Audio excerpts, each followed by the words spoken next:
video. So today I'm doing a special episode where I'm going to be showing you me cooking dinner because I've picked cooking as an option at school. I am getting into the rhythm more by doing some at home as well. So first off, I'm going to wash my hands to make sure my hands are clean, so no germs get into my food. Now I've done that, I'm just going to quickly dry my hands with this towel.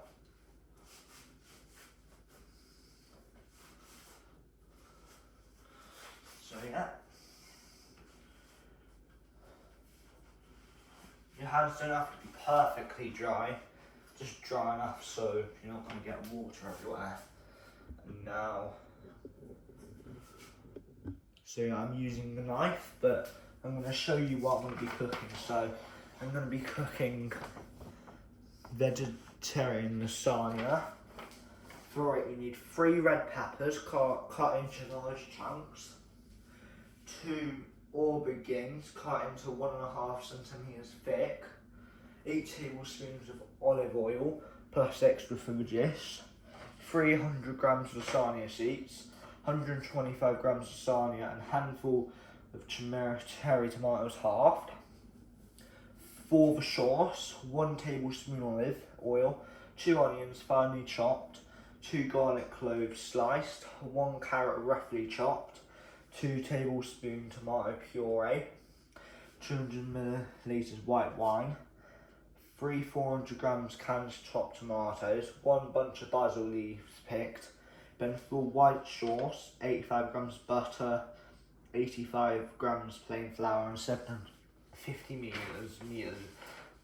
ml milk. And then for the pudding, I'm making apple crumble. For the filling, 575 gram apple, 3 medium, peeled corn sliced, which is 1 centimeter, 2 tablespoons golden caster sugar,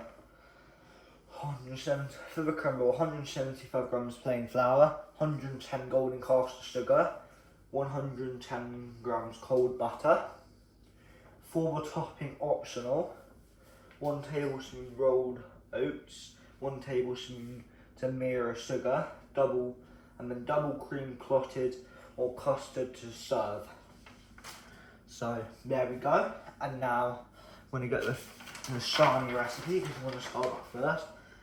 The prep for the lasagna is 25 minutes, then it takes 1 hour and 10 minutes to cook. And then for the other one, 15 minutes prep and 40 minutes. So yeah.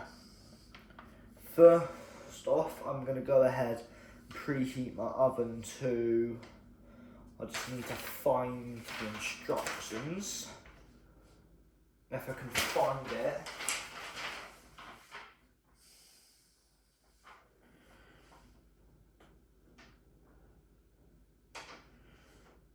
I can't seem to find the thing.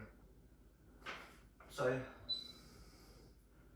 I believe it would be 180, so I'm just going to start that for now, and then I'll look more.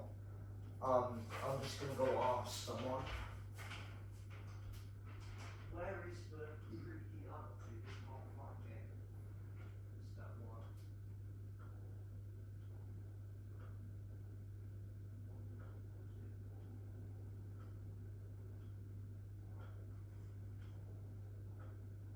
Find it.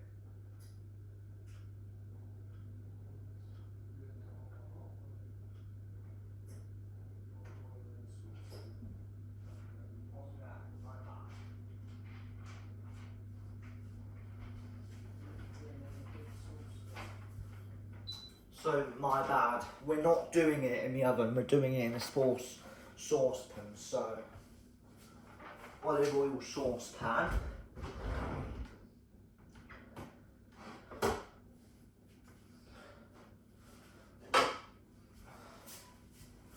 That's a saucepan, isn't it? Yeah, that's tiny. Yeah, I know, I'll get a bigger one.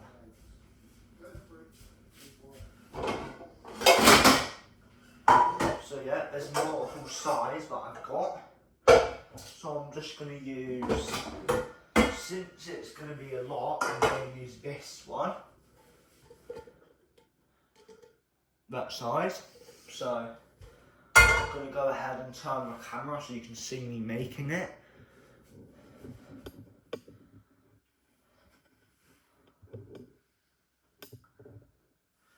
So I'm going to move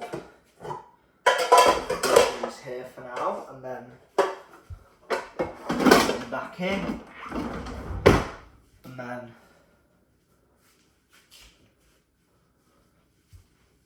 now cook for 5 to 7 minutes over a medium heat. So yeah, let me just grab the ingredients. Olive oil saucepan, add the onions, garlic and carrot. So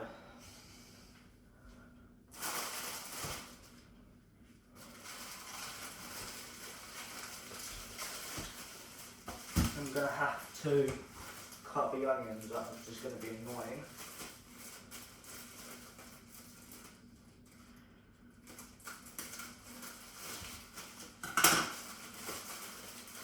I hate cutting onions up, so I can't be asked to do it.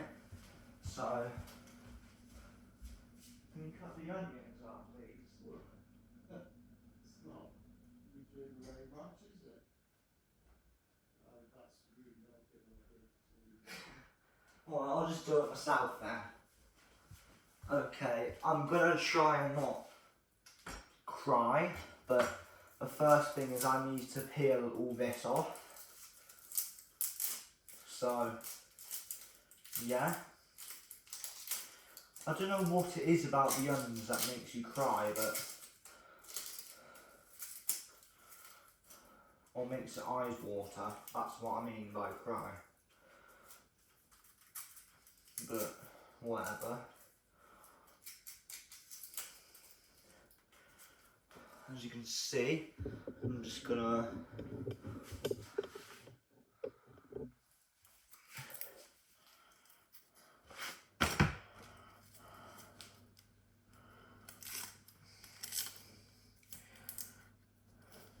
So we need to chop the hairy bit off as well, and then, yeah.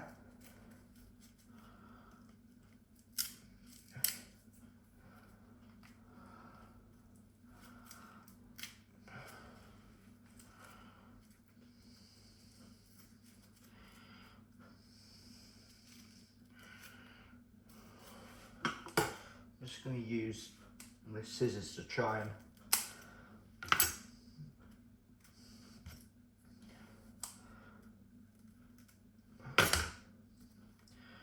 so yeah, this is annoying, I just can't seem to get it off.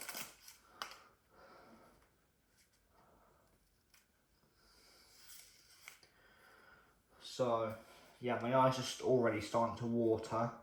My eyes are already starting to hurt from it.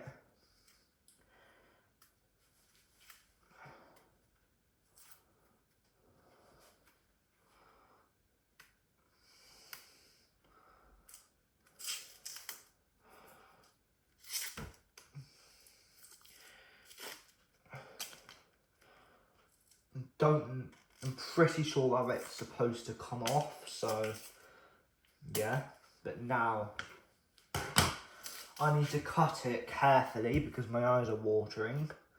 So is it thick or like onions, garlic? So no, I'm just gonna cut it. I don't know how I'm gonna cut it, to be honest.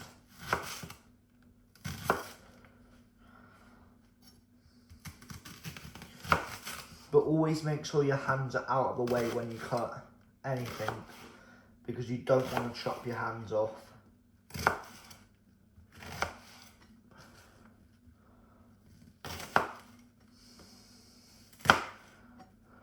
And then I'm going to use every single bit now. So now I'm gonna get everything into here, and I'm just gonna chop it into random pieces. After like half an hour, the pain does go away, but I just want to get it chopped into decent sizes as quick as possible.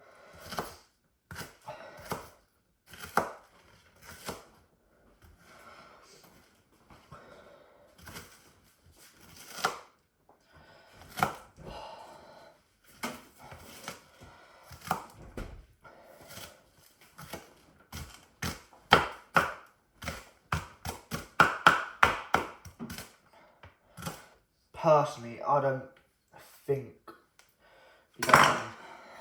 you need it that small, to be honest.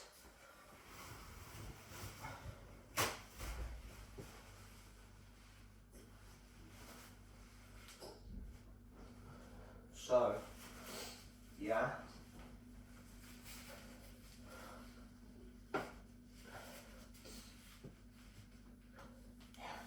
So, yeah. Now I'm just gonna get a bowl and I'm just gonna scrape everything in to a bowl. All the onion into the bowl for now. So I've got somewhere to put it.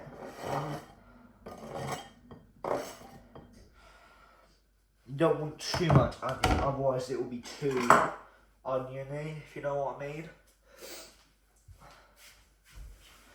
And then add onions, garlic and carrots, so I need some carrots as well. So I'm just gonna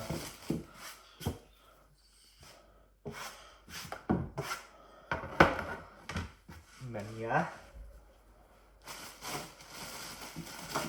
get a few carrots. I'm just gonna give these carrots a quick wash.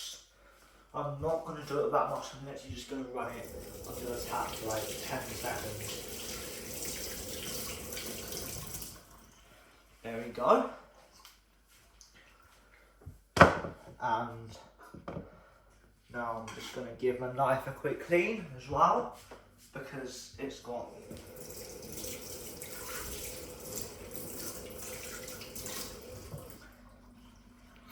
and it doesn't really matter that the knife is wet.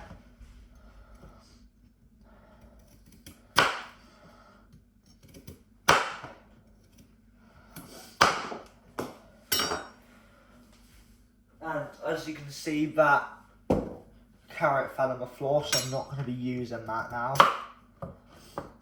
because yeah. And then yeah.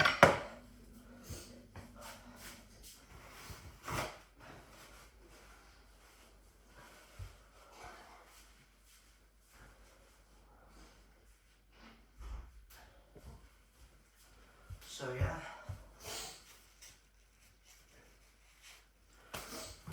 And then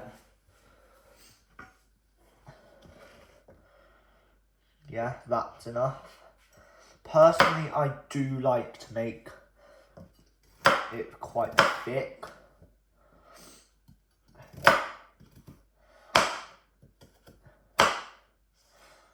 And then, yeah.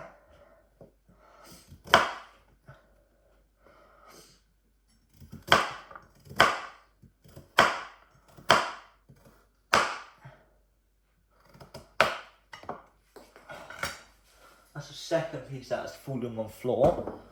And just to be professional, I'm not going to use anything that has gone on the floor, because obviously then there's a chance of germs spreading the food, which you don't want.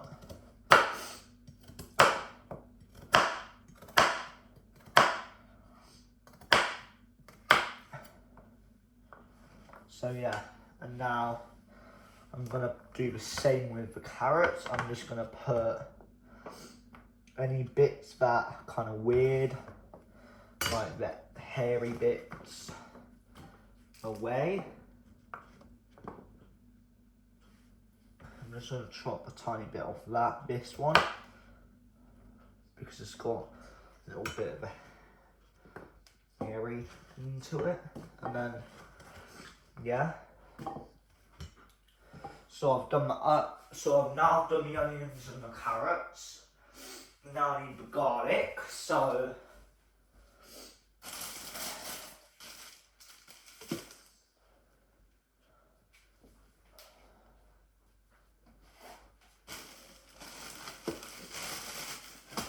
where are the garlic? In the fridge. I didn't get everything out. I just got out what I bought in the tray down there. You put it on pause? No. You don't want me in your YouTube video, do you? Well, that's why I said if you want to be in a YouTube video, then you can.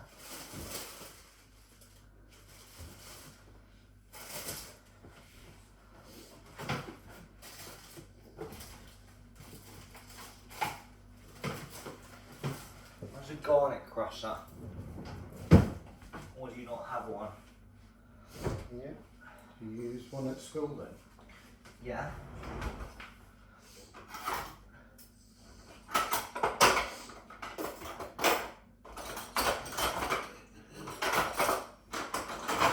You don't want too much garlic in your food as well, so I'm just going to chop off a bit of real thin garlic crusher. First I need to take all the hairy bit off.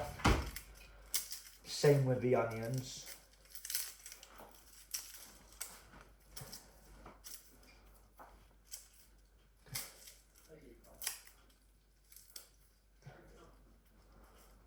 And as you can see, in case you're wondering what it looks like, this is what it looks like.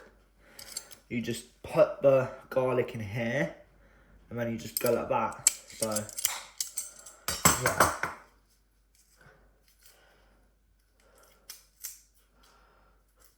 And then I'm also going to chop the hairy end off, so.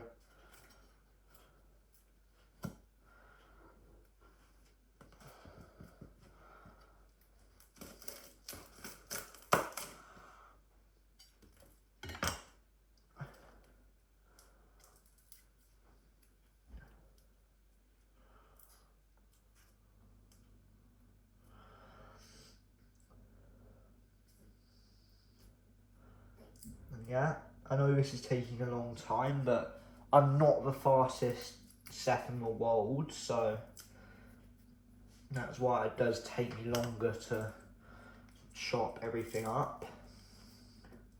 But feel free to skip a few minutes if you really want to so then you can see me stirring it.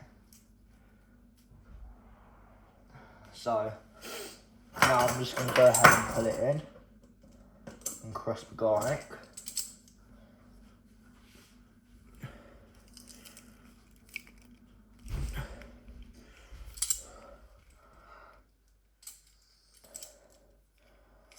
This is quite an old garlic crusher, so that's why I can't really get all of it crushed fully. But I'm just going to go ahead and put this back in and that one back in. And I'm just going to stick the knife in here just to kind of crush it a little bit more.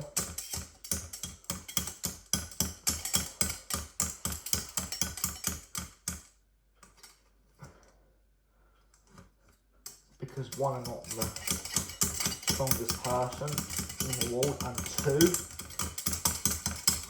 old garlic crushers are not going to be able to crush it huge amounts, so I think I've crushed enough here.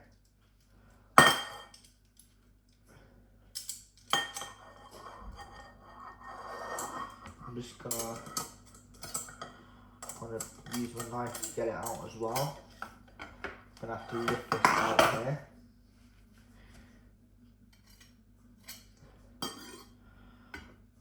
And then yeah, that's enough garlic in. So now I'm just going to move this to one side and I'm going to go ahead and put everything in the pot. So yeah. But then also to make the yeah, so I need to add the olive oil. So yeah, I need to try to find the olive oil in my cupboard.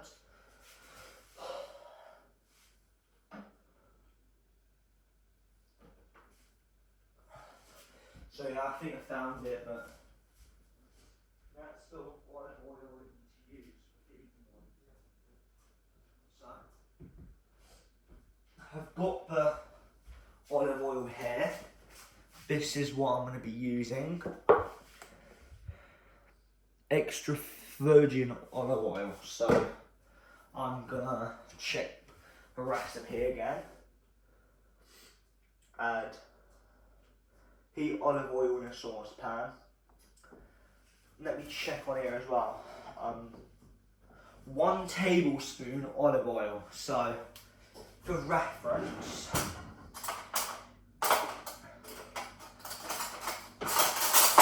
I believe this is a tablespoon. There's 2 different kind of things. I get confused personally. There's this one, which as you can see is more round, and then there's this one which is more triangle-like. Personally, I just go with any one, to be honest. So I'm just going to go for the more round one, and then I'm going to take the lid off it, and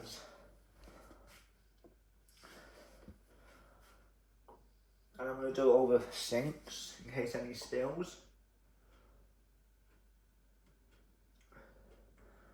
As you can see, I think that's a perfect spoon,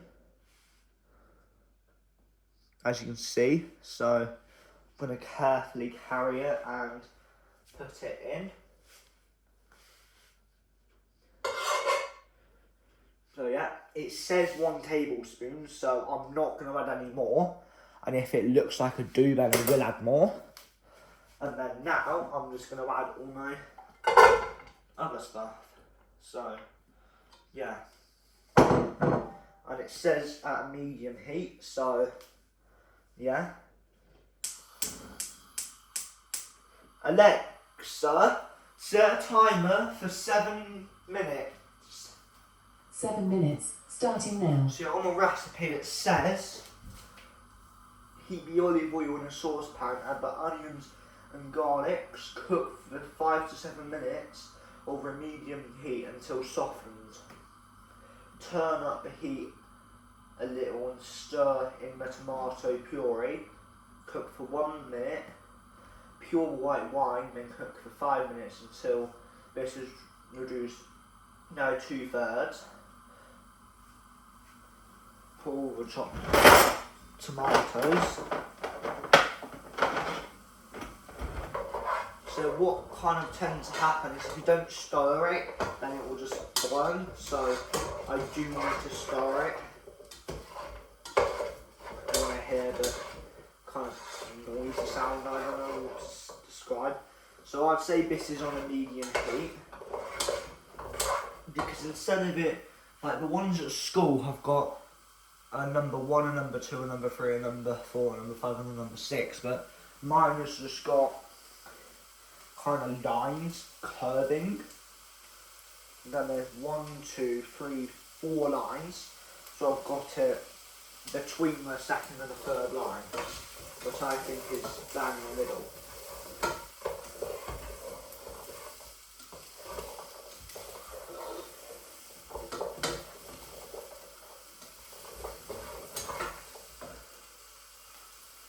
So I'm going to show you what it looks like quickly, because yeah, so that's what it looks like, as you can see. So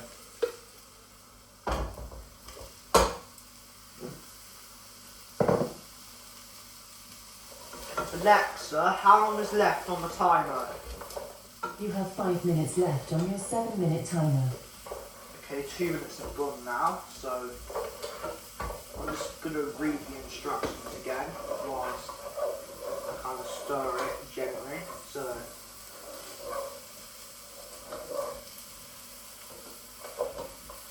onions, garlic and carrot, that's what I've got in it. So, yeah.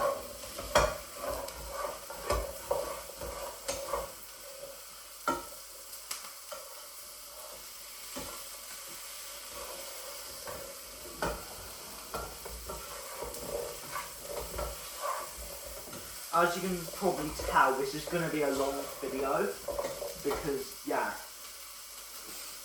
I don't know if I'm generally going to do the pudding in the same video.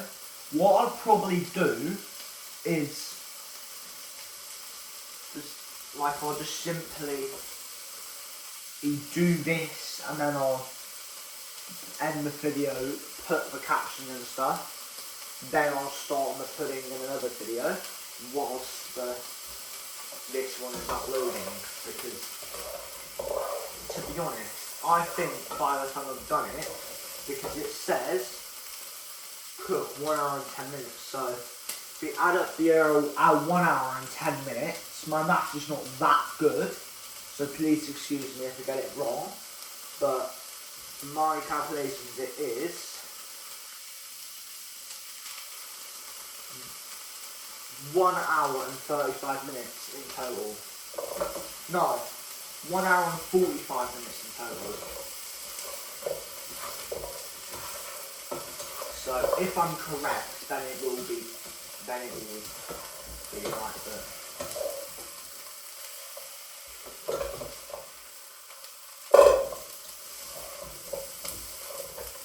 so it says until softened, so I'm just going to quickly grab one of the carrots or something, and no, it's too hot, so I'm going to have to grab I'm going to have to kind of feel it.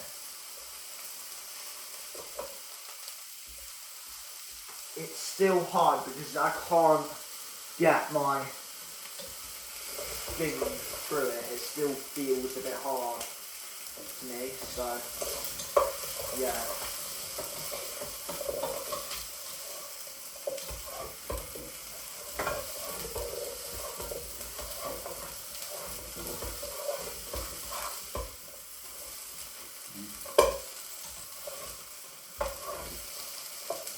Does this feel hard to you yet?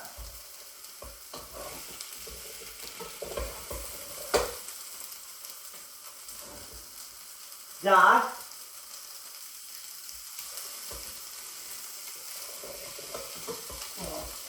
Can you just feel it and tell me if you think it's hard enough, soft enough for me? Because it still feels hard. Yeah, because it's all going to go in the oven. You just frying it a little bit. You've got a bit of the end of the carrot on there, haven't you? You don't want that on, do you? I really got it on. Right, we need to turn that down. That's good enough. It's going to burn otherwise. You want to let that cool and then just chop the end off. Yeah.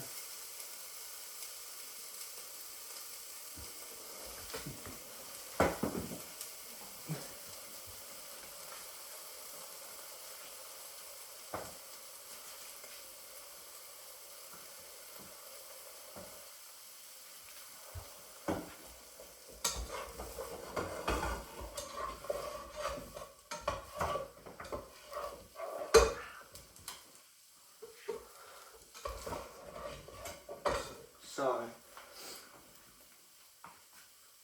Alexa, how long is left on the timer?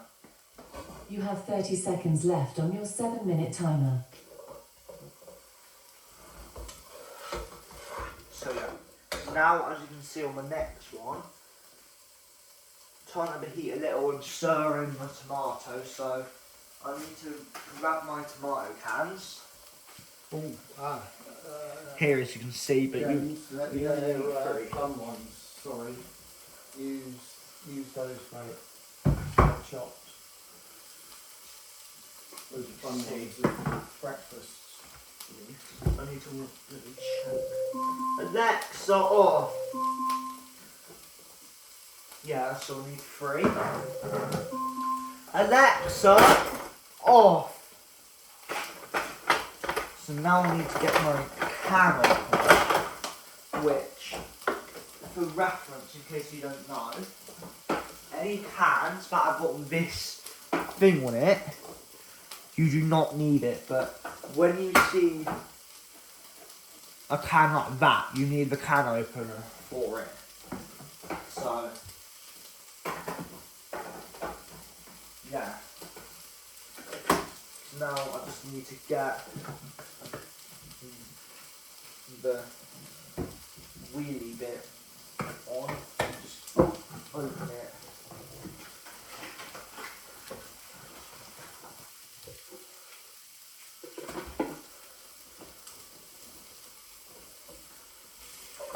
I'm just going to stir it, just because I do need to kind of stir it, otherwise the bits that haven't been stirred will burn.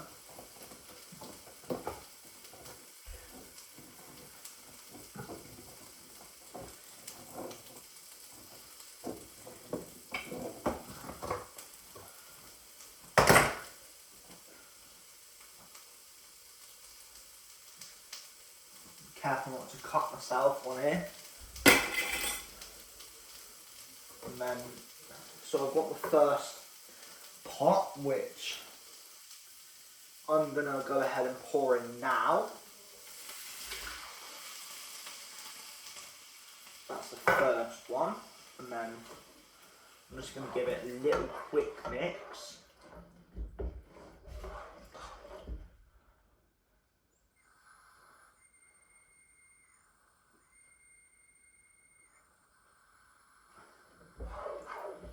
Dad? Dad? Can you come here for a sec? Mm-hmm. Is it normal for it to make this noise? Yeah. Okay, I was just making sure. Then I need to, obviously I still need the other two in, because it does say, it does specify times 3 400 cans of chopped tomatoes. Mm-hmm.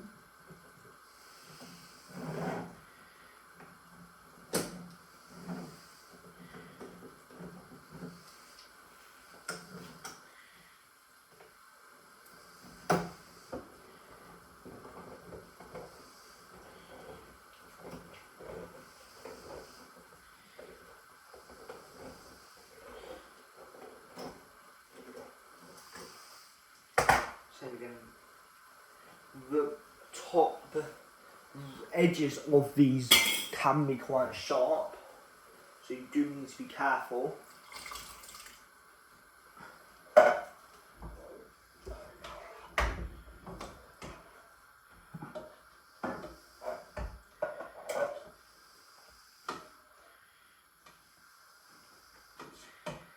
I'm just going to quickly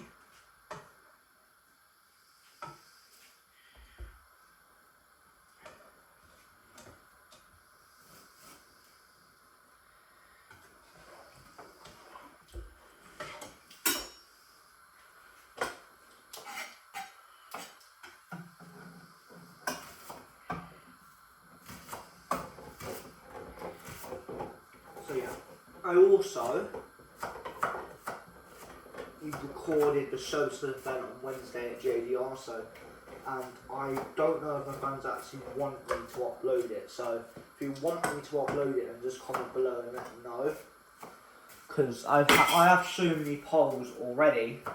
I think the reason why I generally don't have many votes is because I just keep thinking of a poll and then keep making a new one, so yeah.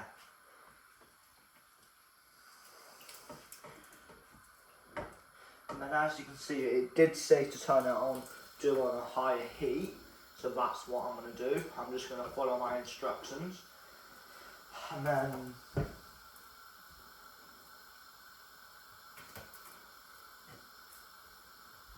oh yeah, stir it in for 1 minute. So I'm going to do it for about another 30 seconds because that's then about a minute. I do count a bit fast, so I do apologise if you felt like it was only about 30 seconds in total, but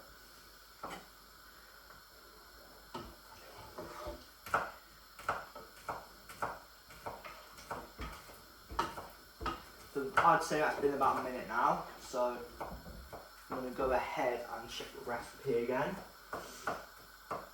Pouring the white wine, so now I do need the white wine, which is in my cupboards, I believe. And I just need to check again. No, white wine vinegar again. For white vinegar.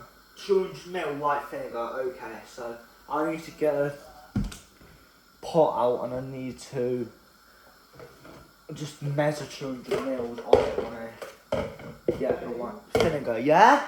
You don't use white wine vinegar, white wine. Look. Let me do it. Or was that a 200ml thing? That's 250, so I'm going to go to about there. Okay, so, yeah. Oh, no, I don't want this to burn because it will be sad. So, because I'm not stirring, I'm going to completely turn it off. So that's important. If you need to go away to get something out of the fridge, turn the heat down. Just turn it off until you're back.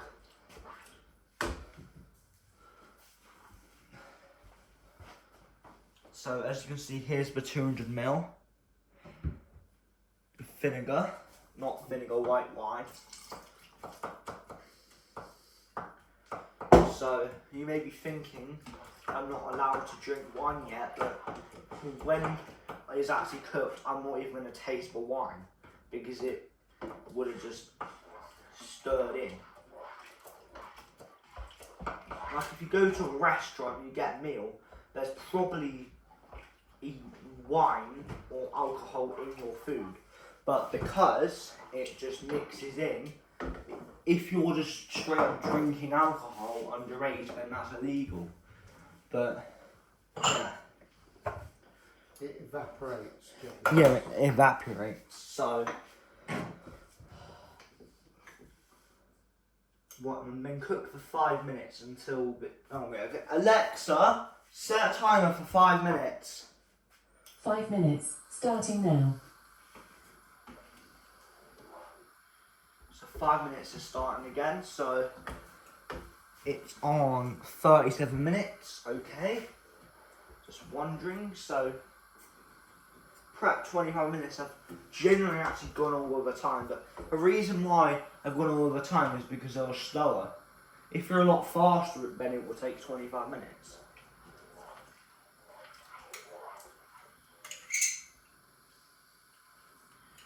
As you can see, I haven't updated you yet on it to show you what it looks like. So this is a lot heavier now, so I'm going to be careful.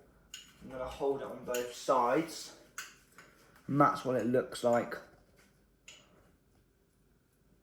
And I can definitely smell the wine in it as well.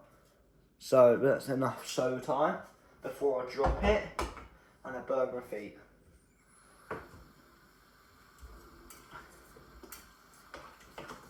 So yeah.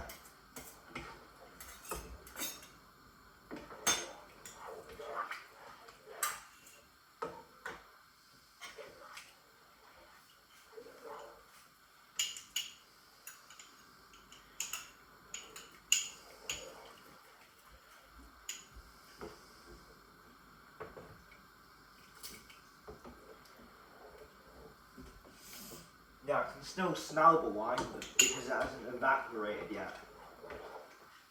Like medicines and stuff, it doesn't instantly go away. It takes time for it to go away.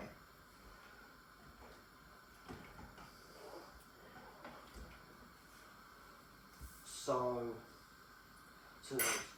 pour the chopped tomatoes. Hold.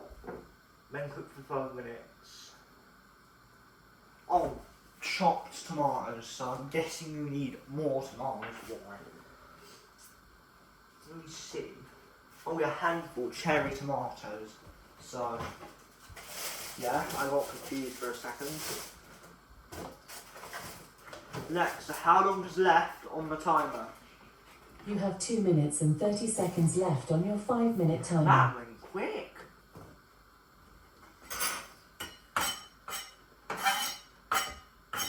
So yeah, I'm just gonna have a quick check again because obviously it's gonna have to cook in the oven because it's lasagna, but it's not gonna need the preheated oven instantly. So, step 3, heat the oven to 200°C. Because I'm not that far away, I'm gonna go ahead and do it now because it normally takes about 15 minutes and it's like about 5-10 more minutes now. So 200, there we go.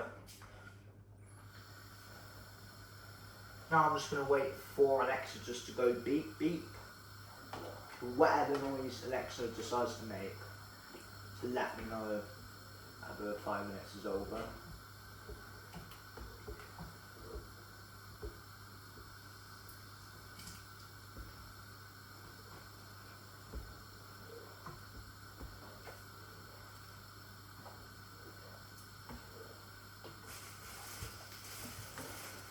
So it's going to go off any minute now, Alexa is.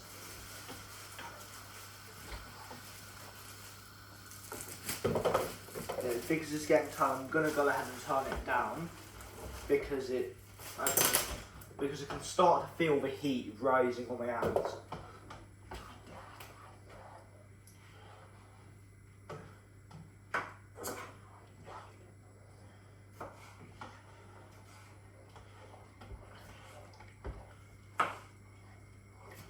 So now I just need to turn over to step 1 again.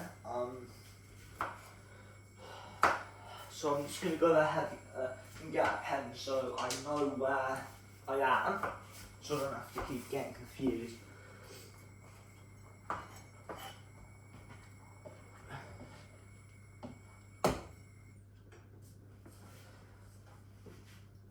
So I'm pure white wine, so I can go line with that. So now I know I need to do the tomatoes now, so Alexa, how long is left on the timer? You have less than 10 seconds left on your 5-minute timer. Okay, Alexa, off. So now that's done. My kind dad has gone ahead and chopped the tomatoes up for me. So as you can see, it's here. And now, and add the basil leaves, so I need to go and grab some basil.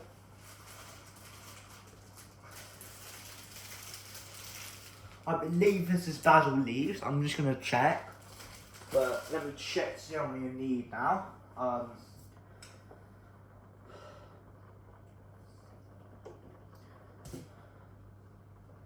One bunch of basil leaves picked, so okay. Yeah, that is left. That is turned off now, so. That's the basil leaves, isn't it?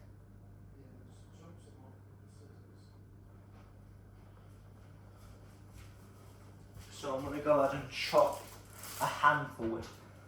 I believe a handful is like 3 or 4, so that seems about right, I would say.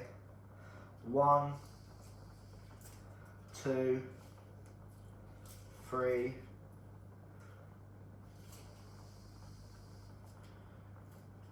4. So as you can see, here are 4 leaves. Let me just show you.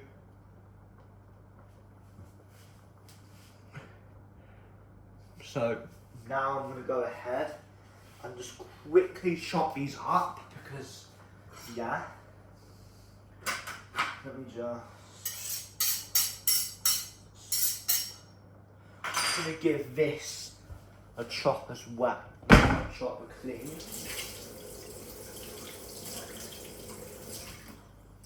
The knife, I'm going to give it a quick clean. And now, at this point, I'm just going to rip out on my hands, to be honest, because I don't need to have a basil rat like chopped up or anything. So that's good enough, I would say.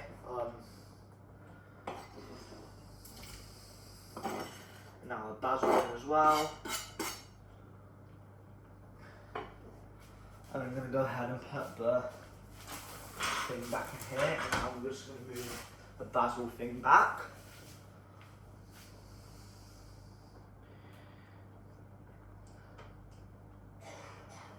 So I've just carefully got the other few off the knife, which you should never do yourself because the knives are sharp, but I went nowhere near the blade. I'm not even going to demonstrate for my safety, but yeah. Quickly give it a stirring. So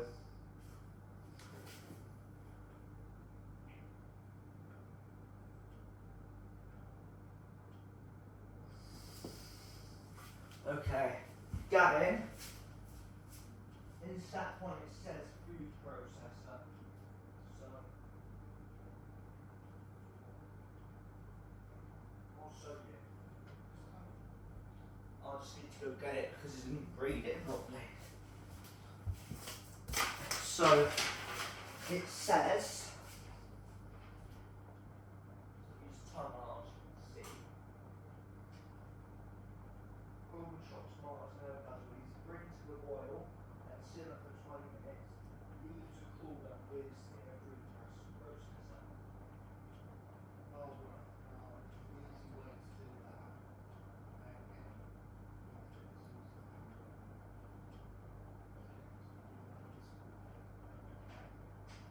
What does it mean by simmer? turn it down really low, so if you put it on the tiniest ring, on the front, Can you show me what you mean by tiny little ring? So yeah. Yeah? Does it mean that? use that one.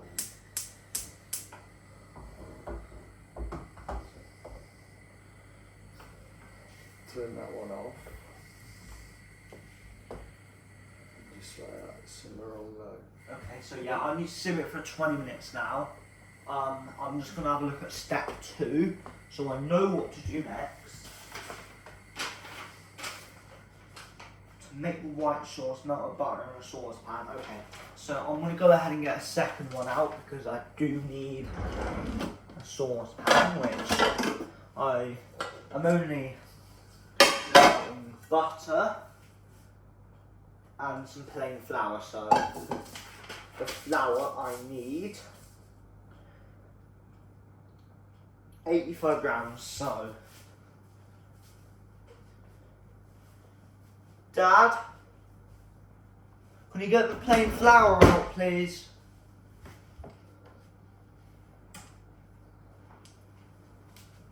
I need 85 grams, and then butter as well. That's pretty simple. I'm just going to go ahead and get the scales out.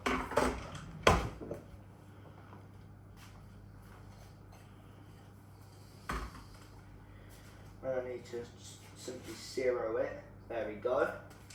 And I need to get a normal knife out. Get only 85 grams of butter, it says, which 85 grams should be about a handful, or less than a handful. Let me try that much. 11, 27, I'm going to try a bigger piece.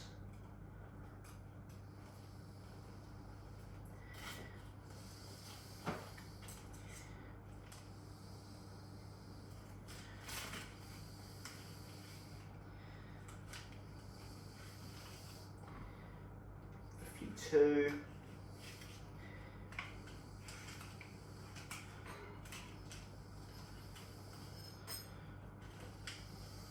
Oh God.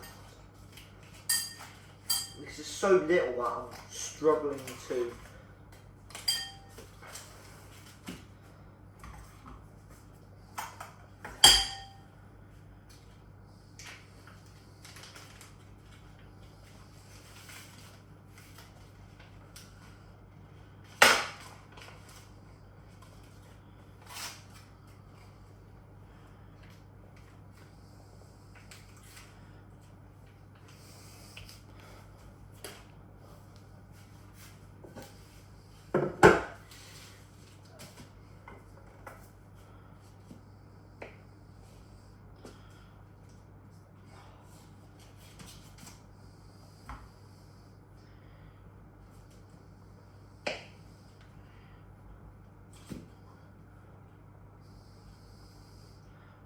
For the video, I'm just going to try and get it exact, because why not? There we go, 86, that's literally the same as 85. That's one more, so yeah.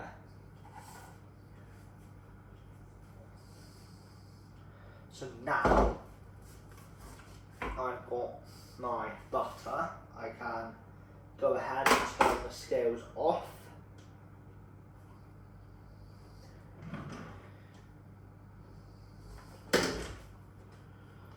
That scared me.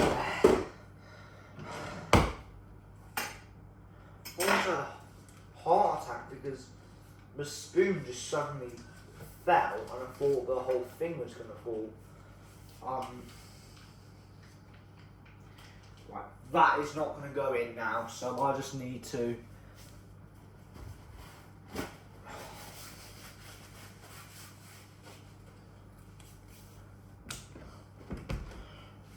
and then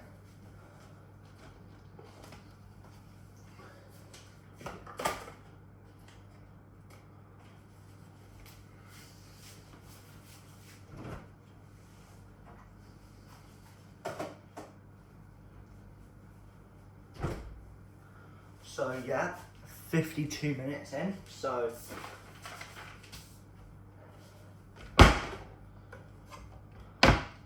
I believe by now it's been about 10 minutes, so Alexa, set a timer for 10 minutes.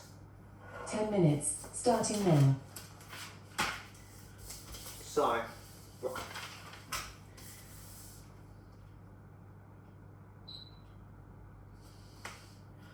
bring to a boil. Right, so I've done that, I just need to leave it now. Now with butter in a saucepan, stir in the plain flour and cook for 2 minutes. So I'm just going to draw a circle around what the part I'm going to focus on to start off with. So I need to get out of this. Now I'm going to go ahead and just turn it that way. And then I'm going to put it here as well. So obviously it's going to be a low one, so I'm barely going to have it on heat at all.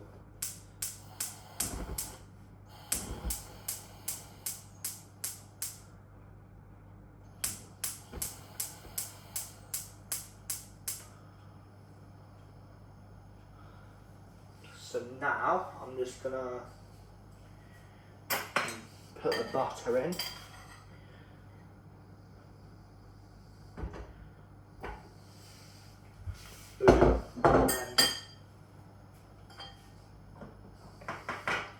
And same again. I'm going to get the scales out again, which I should have just left the scales out, but I was being stupid. So, yeah. Plain, where is the plain flour? There it is. So, I'm going to go ahead and I'm going to get this.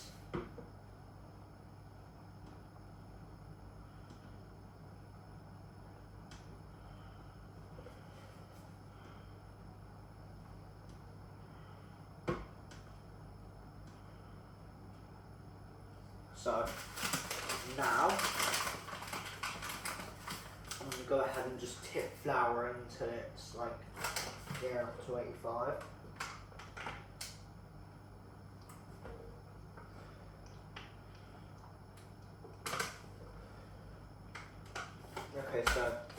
because I'm trying to make it as accurate as possible, I've gone over by about like 80 by mistake, so I'm going to grab that.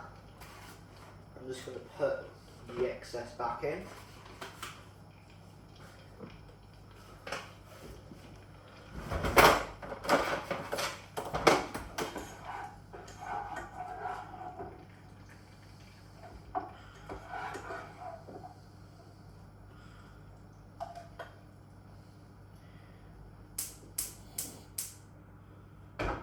So I was losing general track.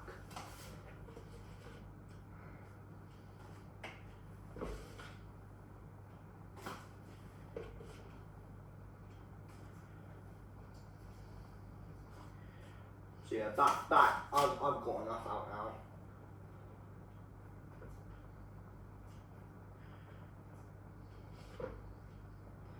Okay, anyway.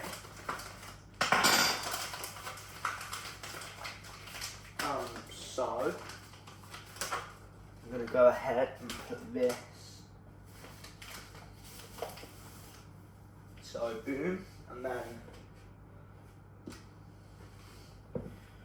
time to put the scales back in. But before I go ahead and do that, I just need to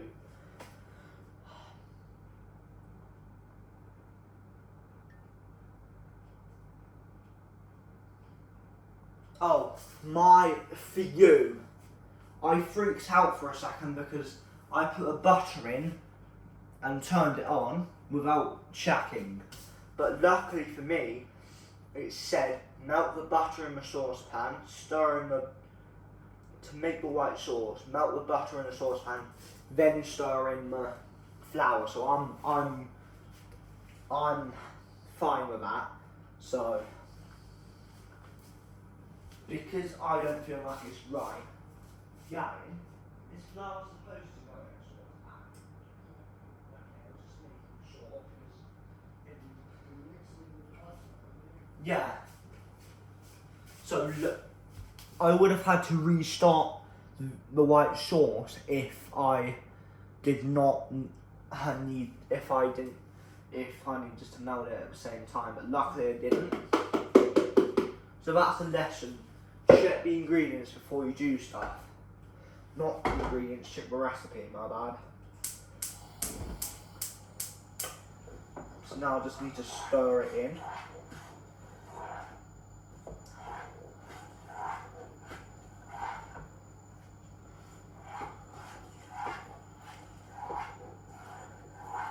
So, in a way, it kind of looks like hummus to me. I'm not even gonna lie. I think I might have found how we make hummus, guys. I'm not even joking. Like, or I'd say it's a little bit darker than hummus, but if I try it now, it's probably gonna taste awful. So I'm not even gonna try it until it's done. So, yeah. So, oh, no. Right, I keep forgetting to do everything. I'm so dumb sometimes, honestly. So, milk, white sauce, 750 millilitres. That's quite a lot of milk. So, same again, scales.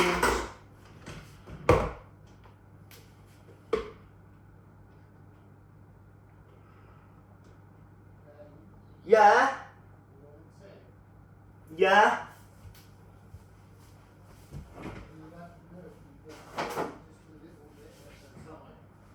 Okay. That's not on the heat still, is it? No, I've turned it off. Okay. Does it look like hummus to you? No, it does, but I'll tell you what, it doesn't taste like it. That's absolutely perfect, but like I say, you just add your milk tiny little bit at a time and stir it in. Oh. Right, that wasn't good, was it? That was unprofessional. Yeah, I think you're a better chef than me. Right, 7:51. That's bang on pretty much. So, right, my Gavin dropped the. Why'd you just put it back in? What? It went on the floor. No, that's that one. That's Oh. in the sink. Right. What you want to do, James, is another little tip.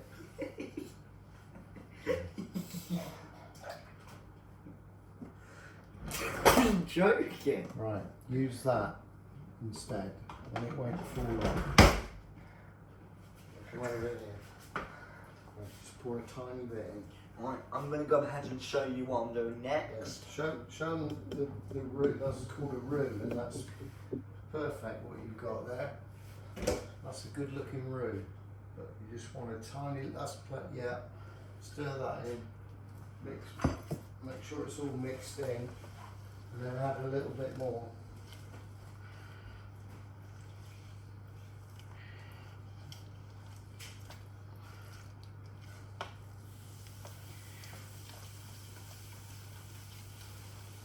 That looks mixed into me.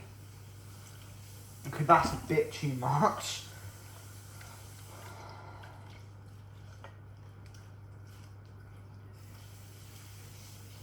I don't know. I'm not gonna.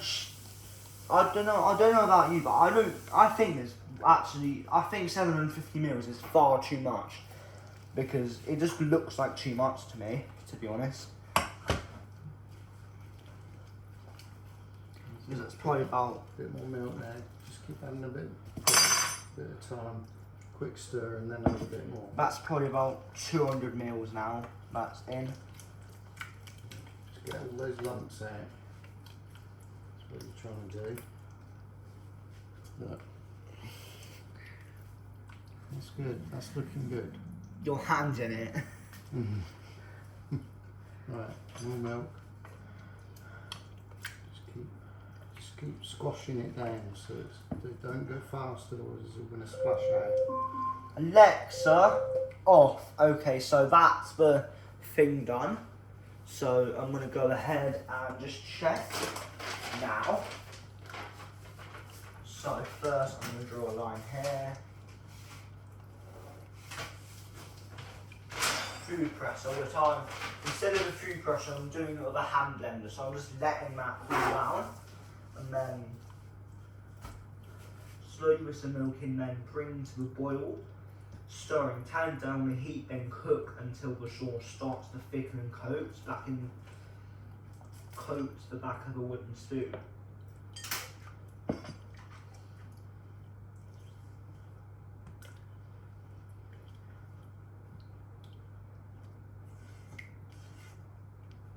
Okay, so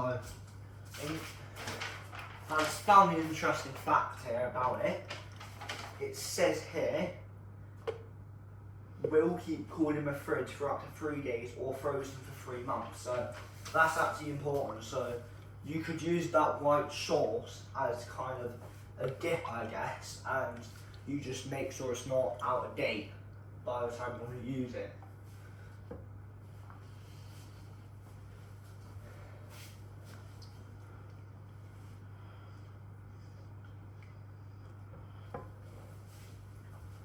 So now I just need to put it on the heat, but I need to turn it down and cook until it starts to thicken. So as you can see, that's what it looks like now.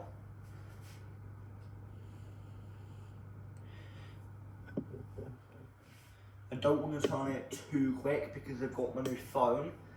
And obviously I don't want to break it, so... Go on that one. And you're going to have to stir it constantly, yeah? Otherwise it's going to stick at the bottom. So I am actually getting myself. Nice and gentle because the pan's quite full. Can you check the recipe so long it's for since I'm busy? Yeah. Do what, sorry? I can do it. Yeah, you've got to keep stirring that all the time, otherwise it will stick. Okay, until it thickens, so there's Yeah. no limit. Yeah. Just nice and gently, but just keep it all on the move. So yeah, I don't know how long this is going to take, so if you're probably not going to want to watch me stirring for 20 minutes straight. So all they can see is your back. Nice and gentle. So just feel free to skip for like 2 or 3 minutes. So I'll update you on it in about 5 minutes. So if you want you can skip to that time.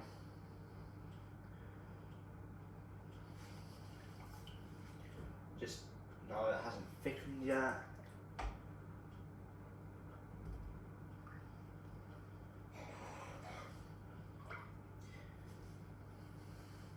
I'm just going to go ahead and just kind of switch my hands now because my other one's starting to ache. Since I have literally no room, I'm just going to move this.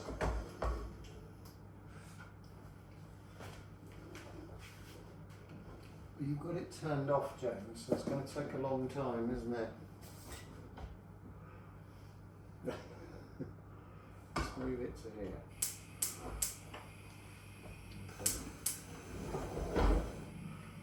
The light must have gone out or something. Blimey.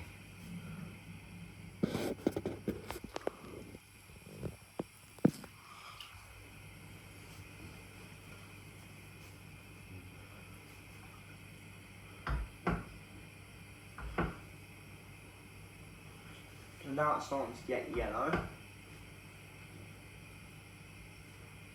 It's going to take quite a while, and it's going to be really gentle. So if you would like me to see me record more tutorials on how to make stuff, or if you would like me to make it a weekly thing or a monthly thing, then please let me know, because to be honest, well, this channel is mainly based off gaming, but if you want to see me post a lot more food content, then please let me know, because that could do quite well, to be honest.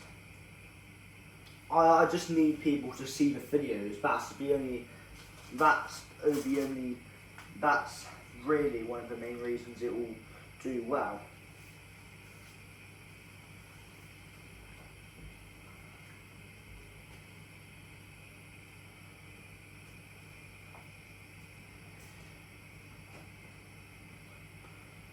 So it's been about 5 minutes now, so I'm just gonna quickly turn it down, and I'm just gonna turn it down so I can show you.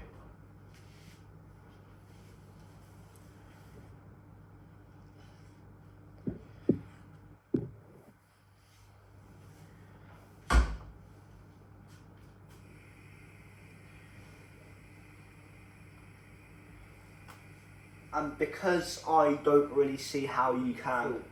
Full.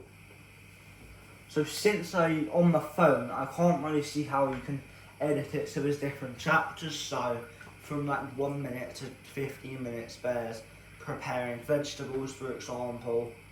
I kind of just do it, and then I probably decide to put it in the comments. I was thinking, but now I've kind of already forgotten how long it took me. So yeah.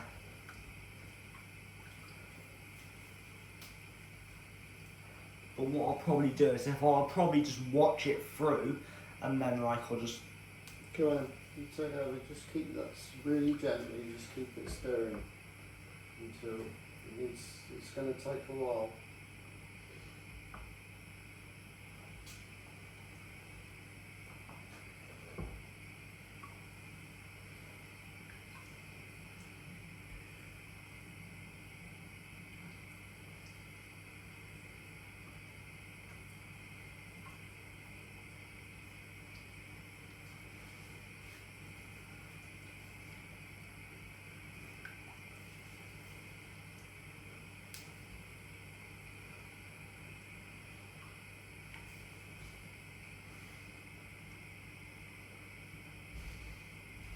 I'm trying to decide on whether I should just put the title as how to make vegetable lasagna or how to make vegetable lasagna and the best apple crumble ever, to be honest, because right now I'm kind of really stuck, to be honest, because the video's already on 1 hour and 10 minutes, so the video's going to be near enough to 3 hours if I do all of it in the same video, you know?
Dad?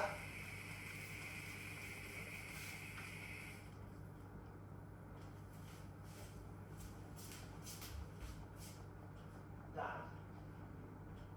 Come in for a second. Oh, because when I'm stirring, when some of it was coming out, because it's so full, some of it is stuck to the bottom of the pan, Well, it's stir in. and I couldn't tell if. You've left it, you mustn't leave it. Is that actual fire, or is that just some of the thing that comes? That's alright. That- No, this is looking good. I thought you meant that it all stuck at the bottom. No, I was talking about the bottom of the pan because there was some red stuff and I wasn't sure if it was actual fire. Don't worry about that. This is looking really good. See, that's starting to thicken now. So just keep stirring that really nice and gently. Don't. What does it say once it's thickened? Do you just leave it, turn it off and leave it? You just tap and go. You need to keep stirring, honestly. You mustn't stop stirring. So have a look at the same time, but just keep stirring.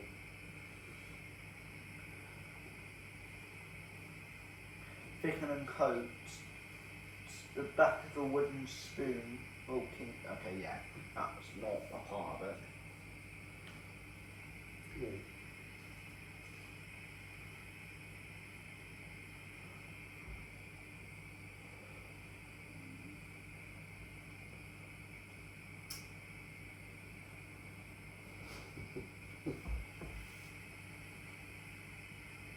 It's getting there.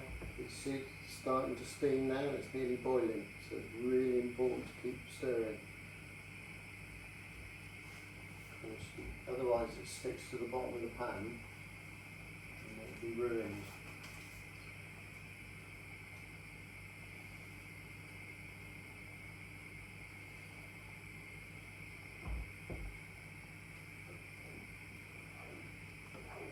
That doesn't matter so much, but it's to give it the odd stir every now and again. But this is so important to keep stirring. And scrape the bottom of the pan with that to stop it sticky. Not hard, you don't need to do it hard, just constant movement. It's looking really good.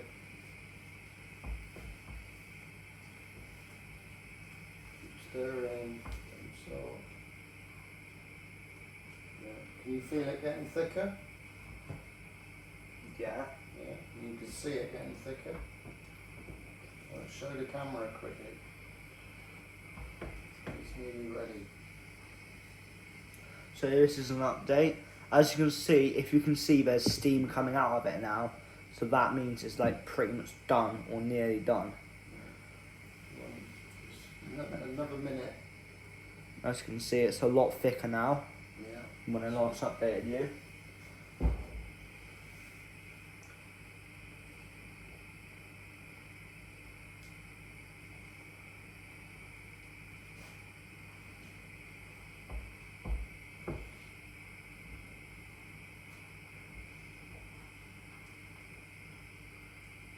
Keep stirring.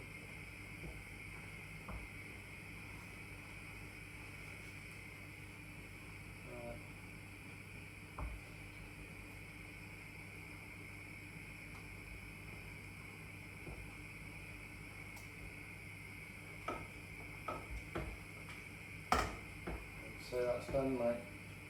Okay, now this is done.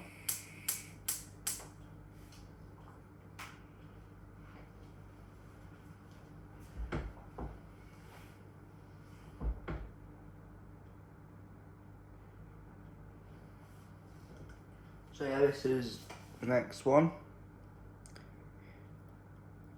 Look at how slow it's taking, and if I tilt it, goes slightly quicker.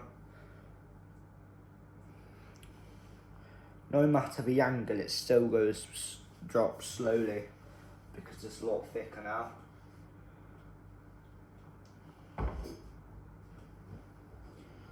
So now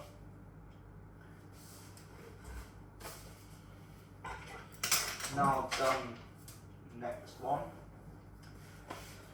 Heat the oven to 200 degrees or bar 6. Lightly oil 2 large baking trays. So now I need to get the baking trays out.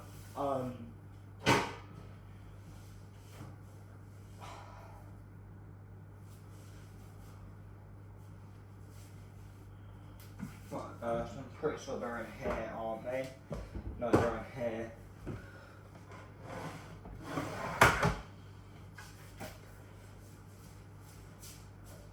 These large baking trays, aren't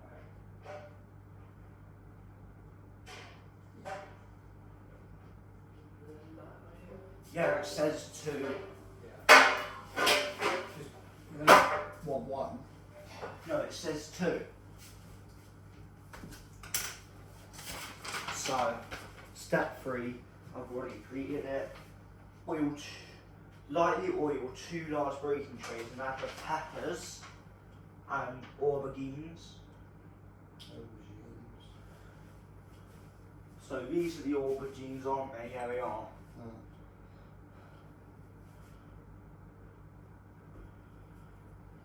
So now I need to chop some other things up. I'm just going to quickly stir these.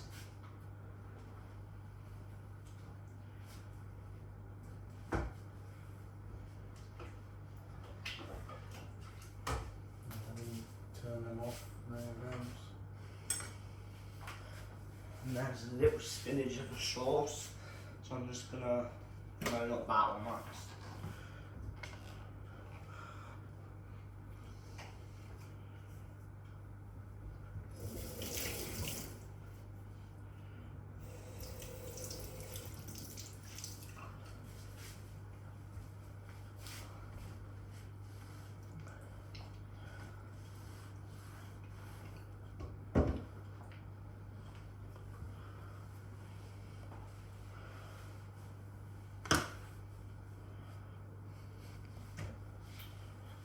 So yeah, now I've done that, I can. So, large peppers I need to chop. To note, for hygiene, I am going to clean this. So, yeah.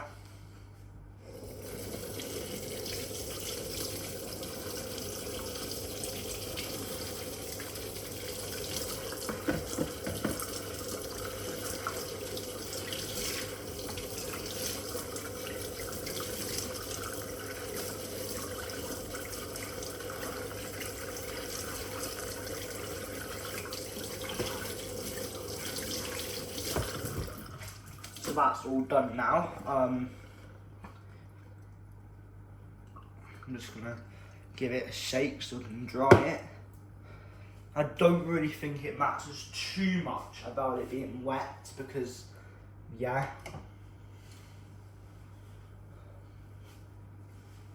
Because I don't see what different it makes it being wet, to be honest. But one thing you should never do is mix stuff like vegetables on a meat board. So if you're chopping up meat and then you also need chopped vegetables, chop the meat on a separate chopping board because otherwise you'll be having cross-contamination, which I'm pretty sure what it is, it's some chemicals, not chemicals, but a bacteria that spreads on the food, and yeah, that you don't want that happening. Because if that happens, then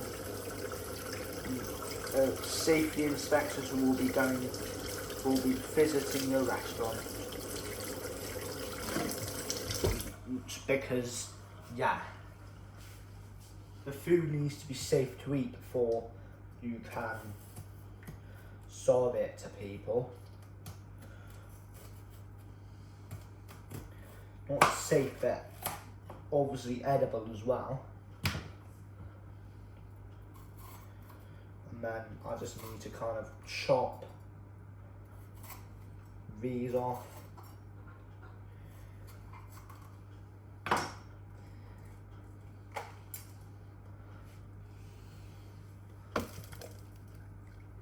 So I'm just going to give each one a wash to get rid of all the seeds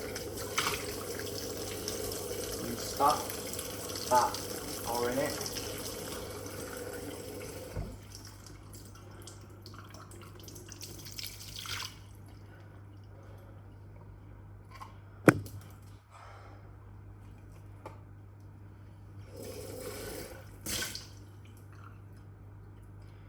So that's the first pepper.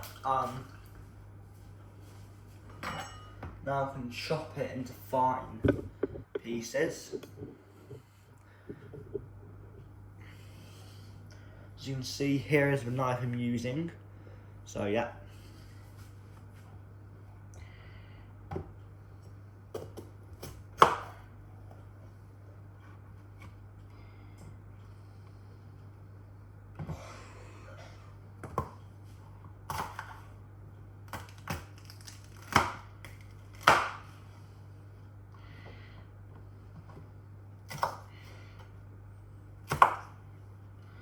Hold on, I need to check the recipe because I'm pretty sure it said something about it being large. Chopped things, so.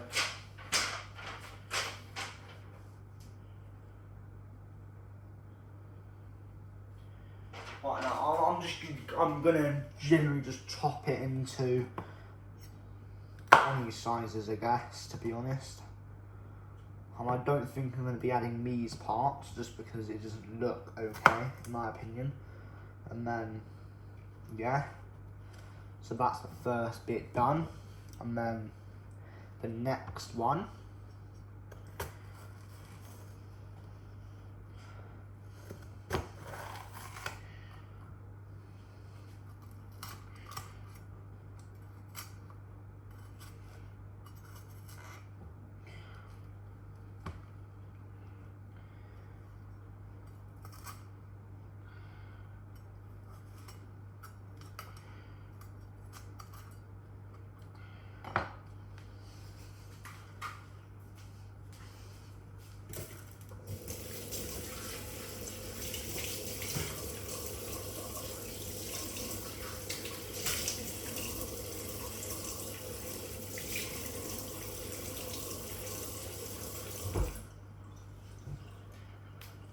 So, yeah. Now that's the next one that I'm about to chop.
So yeah, an hour and 28 minutes now. And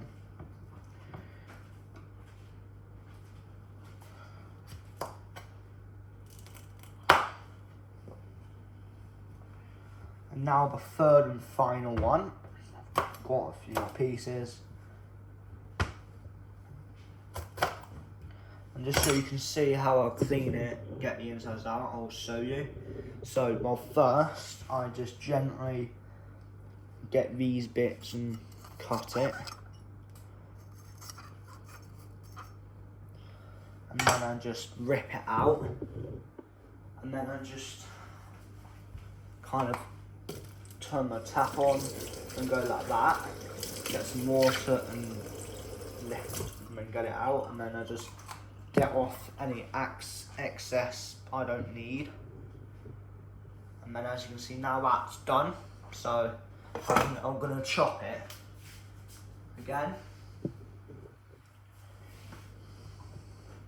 I'll chop it down the middle and then I'll chop one. I'll chop it into 3 pieces like that, and then I'll kind of just separate these into slightly smaller pieces. And then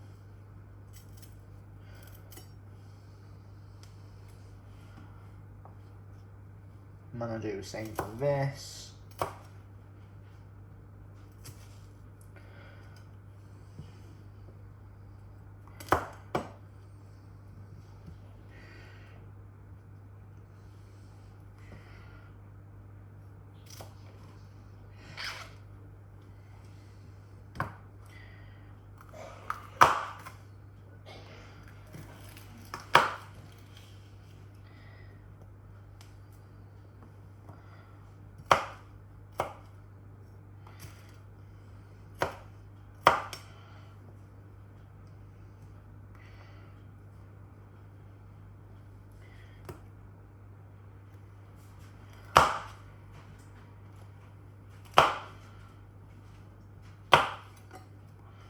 So boom, and now on the recipe it says lightly oil 2 large baking trays. So now I just need to get oil and lightly oil them. So I need to get, so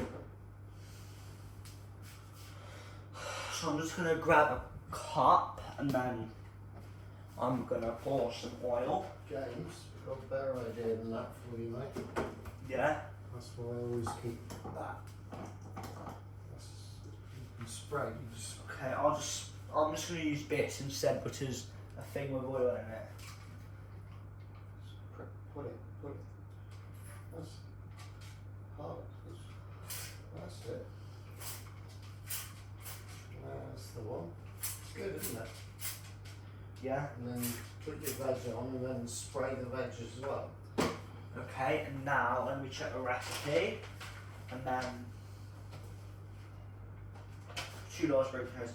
Add the peppers and aubergines, toss with olive oil, season well, and roast for 20 minutes until lightly browned.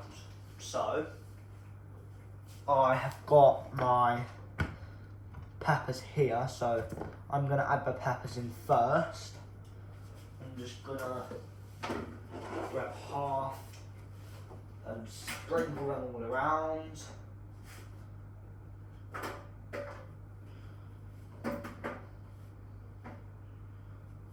Wait, no, hold up.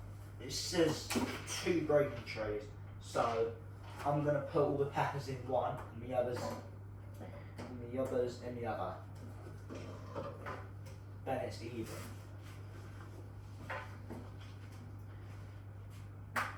And then next chopping, same again. I'm gonna clean the board because there's a bunch of stuff on it. So just get the water running and allow everything to kind of go off. And then same again, and just give it a little shake just to get the excess water off. And it does not matter if the tray is wet whatsoever.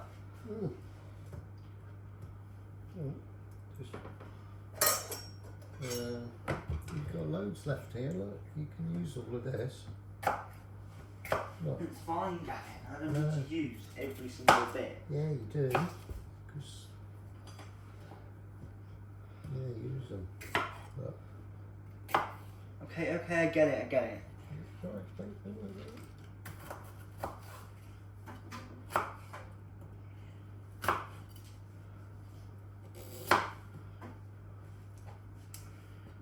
These are really, really nice. Okay.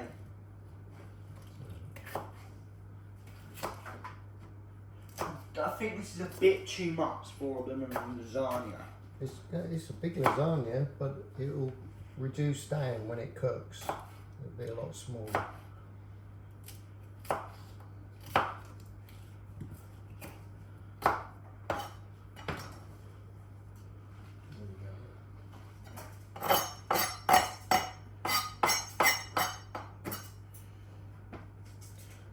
No, I need to take the label off.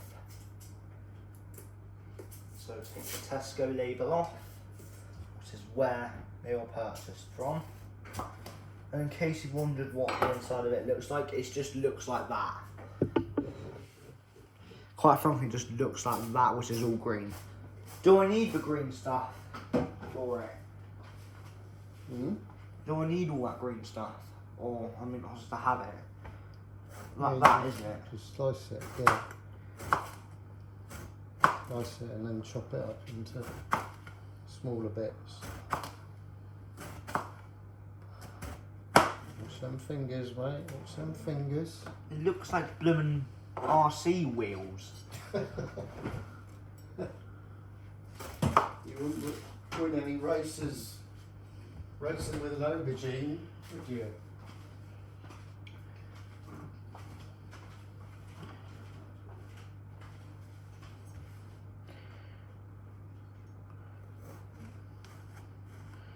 Alright. Because I can't think of any other way to cut it because it's too soft now and it's too risky to cut it away. I'm just gonna have to cut it like this, I guess. Which in a way is like cool. And then cut it a little bit here. And cut it here. Here. And here. And then chop these wheels into smaller bits.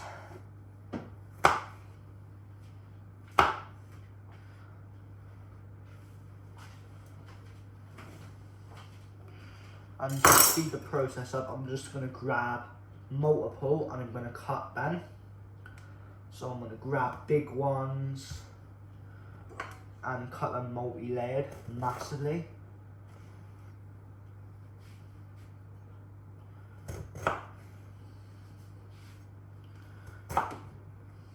Blimey.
So yeah, now that's all chopped up, there's actually a bit more I can, actually no, just never mind. In fact no, there's even,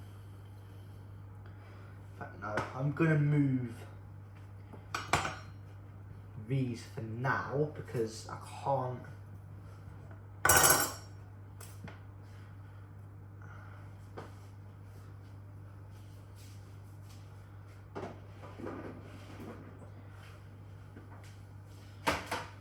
just get space for all of them. I'm going to put any bits that are kind of too big back on the thing, back on the chopping board, and then there's only a few pieces I feel like are too big, to be honest. I'm going to do a variety of big and small ones, so and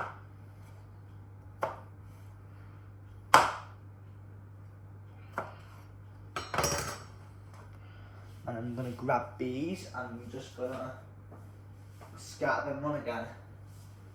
So, yeah. Random placement and then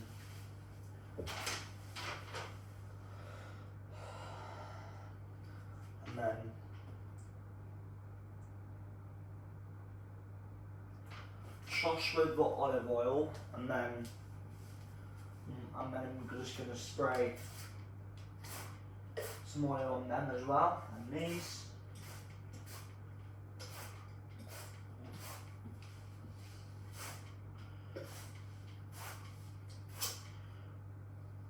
There we go. That is plenty. And to make sure they're all kind of done well, I'm just going to go like that. That is just, but I don't want to put too much on. There we go. Decent enough. And then the grill.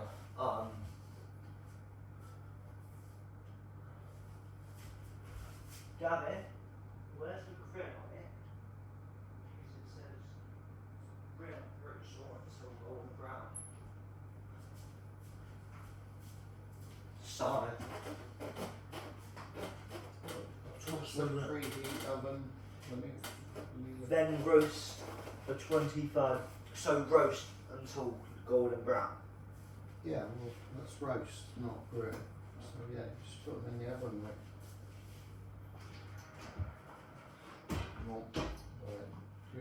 Oh yeah, it's on the bottom. Right, just let me use it. That needs to be on that shelf.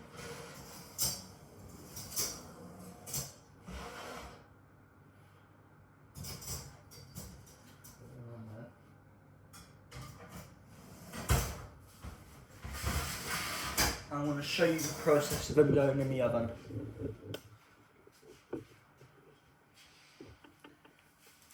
So take the pepper tray and put it on the bottom one here. And I'm just going to move the camera closer. I'm going to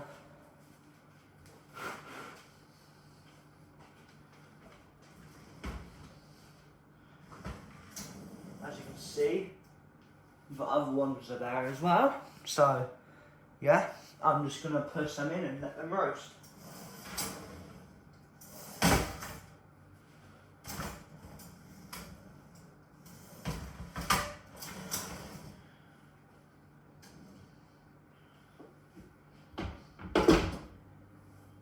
Now they're just going to go in the oven until they're golden brown. Alexa, set a timer for 5 minutes. 5 minutes, starting now. So, step 3, I've done that. And then roast for 25 minutes. Okay. Alexa, cancel the 5-minute timer. 5-minute timer cancelled. Alexa, set a timer for 25 minutes. 25 minutes, starting now.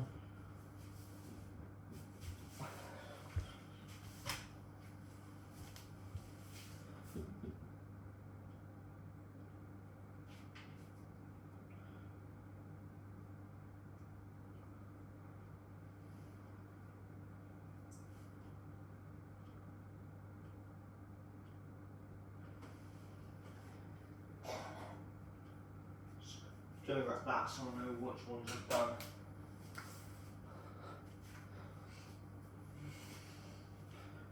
Well guys, I had to, but the also get tray was already full enough. There was no way it was going to fit 2 on, just no way. So I'm just going to go ahead and put this in the fridge, I guess. For next time. Well, it has to be said to use 2, doesn't it? Yeah, there was already too many, I guess. Well, it does reduce down when it cooks. So, now you see me oven, I'm just going to move it back to the chopping thing. I'm going to show you the steps. Since we don't really have any more time, I'm just going to get a chat and I'm going to read you out the steps in case you kind of want to do it yourself. I'll leave a link to the recipe because I generally just searched up on BBC Good Food lasagna and then I found the vegetable lasagna. So I'm going to do it again. I'm going to read out the ingredients. So ingredients: 3 red peppers cut into large chunks, 2 aubergines cut into 1.5 centimetre thick.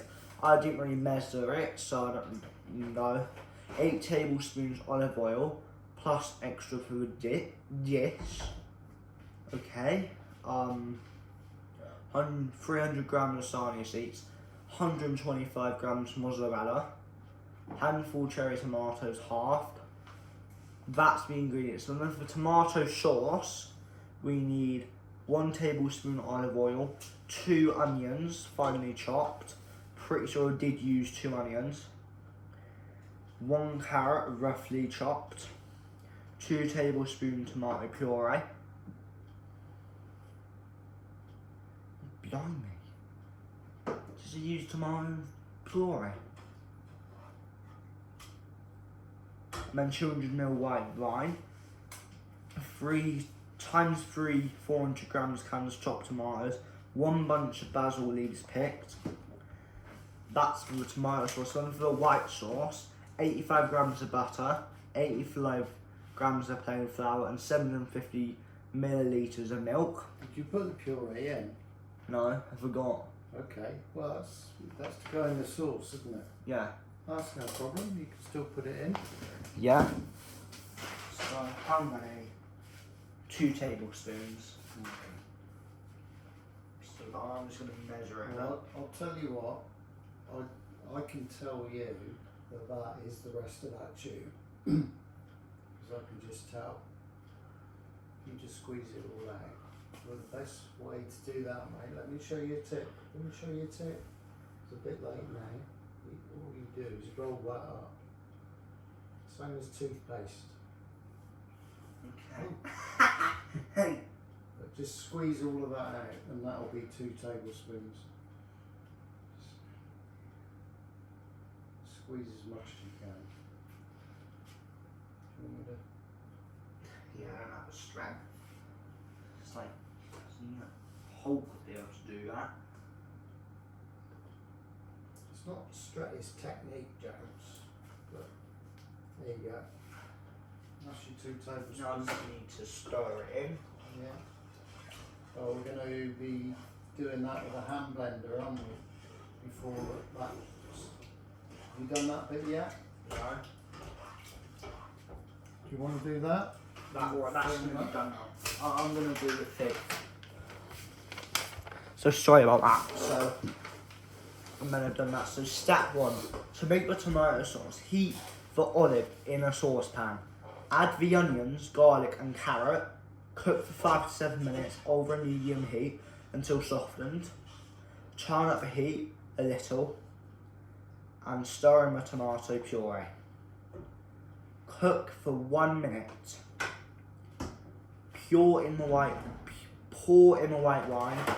Then cook for 5 minutes until this has reduced by 2/3. Pour over the chopped tomatoes and add the basil leaves. Bring to the boil, then simmer for 20 minutes. Leave to cool, then whiz in a food processor. You could also just use a hand blender, which is quicker.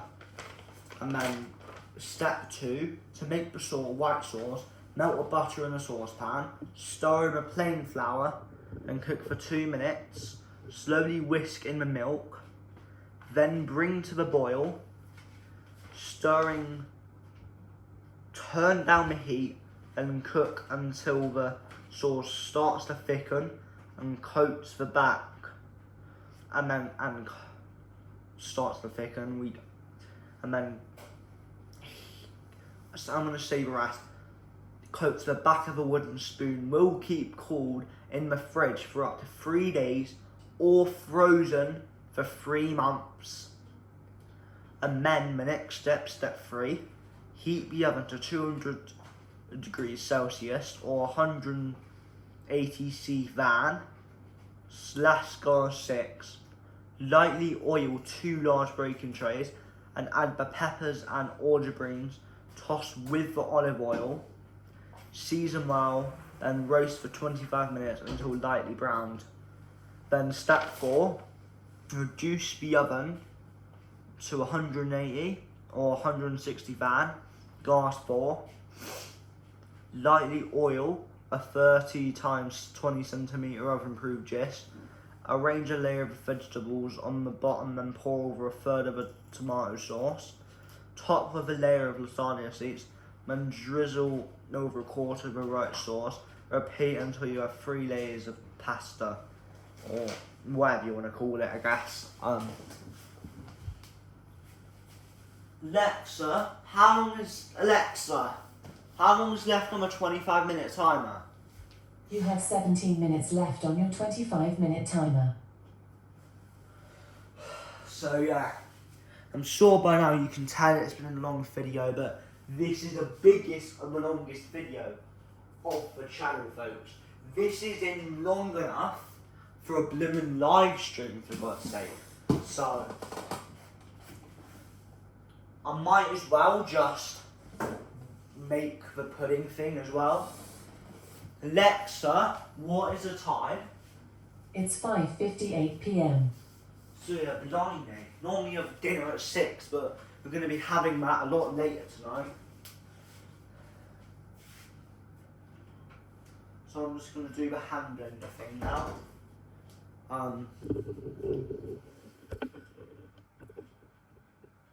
So I'm going to move this sauce because I'm going to knock it over on me.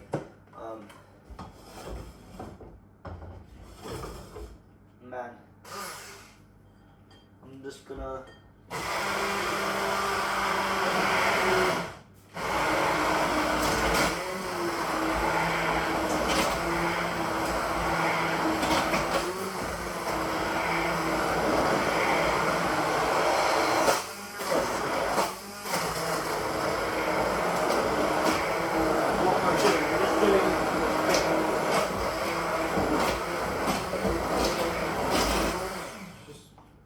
Tilt it on its side a bit.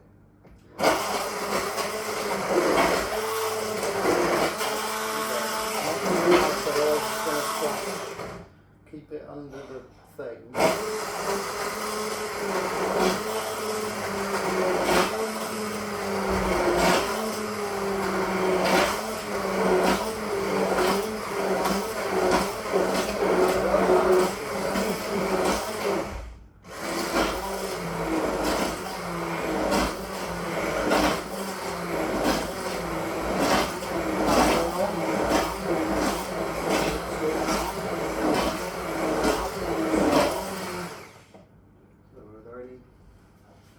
Carrots left?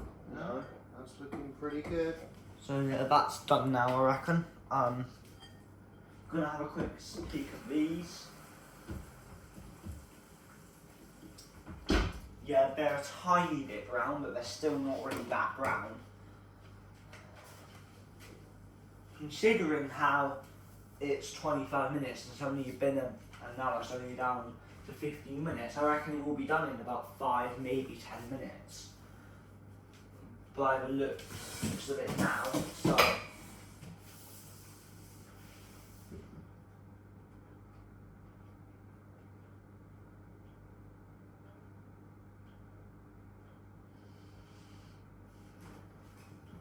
so yeah.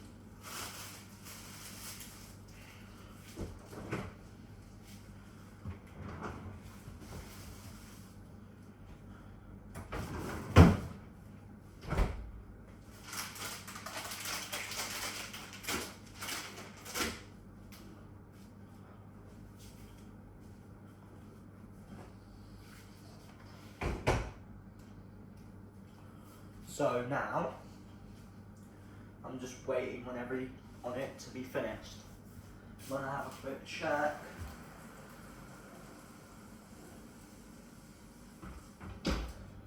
Dad, come have a look, 'cause I reckon it's done.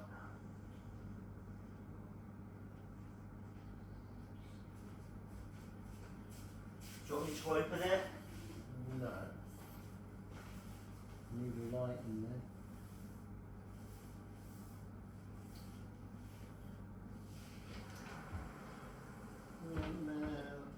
Leave a little bit on. Like 5 more minutes, I guess. Yeah, 5 more minutes, and that should be there. Right, what I think you want to do, mate, is when you take that out, put all of one lot of vegetables in, mix them in together, Yeah. and then you're going to cook the lasagna in the empty one. Okay. Use that as the dish, and it says make 3 layers, doesn't it? So you do a layer of veg. Yeah, but Gavin, don't we put the vegetables in the bottom and put the seeds on top? Because otherwise it's not a lasagna. Vegetable lasagna. Right, so all the veg goes in the bottom, does it? So what it's Can you have a look? Alright, so, and then arrange a layer of vegetables on the bottom, then pour over a third of the tomato sauce, top with a layer of lasagna seeds, and drizzle over a quarter of the white sauce, repeat until you have 3 layers of pasta.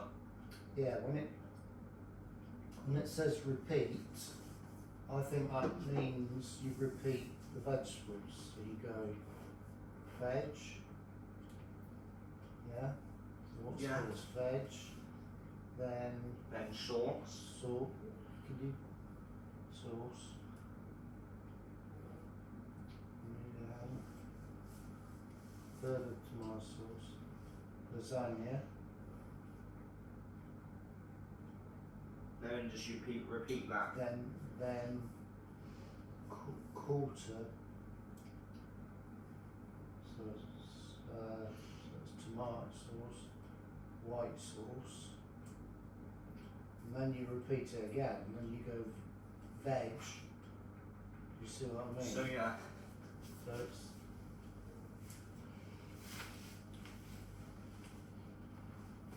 Alexa, how long's left on the 25-minute timer? You have 10 minutes left on your 25-minute timer.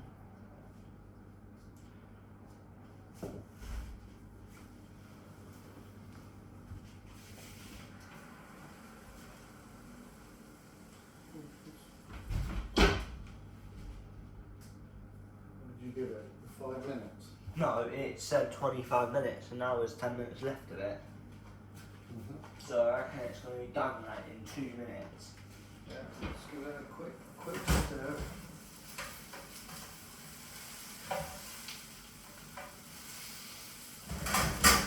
It's looking really good, James.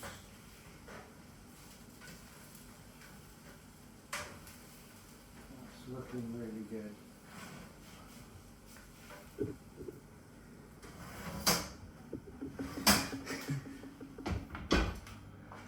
This is going to be amazing. Yeah, 5 minutes and then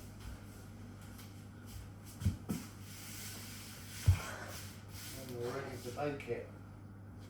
Yeah.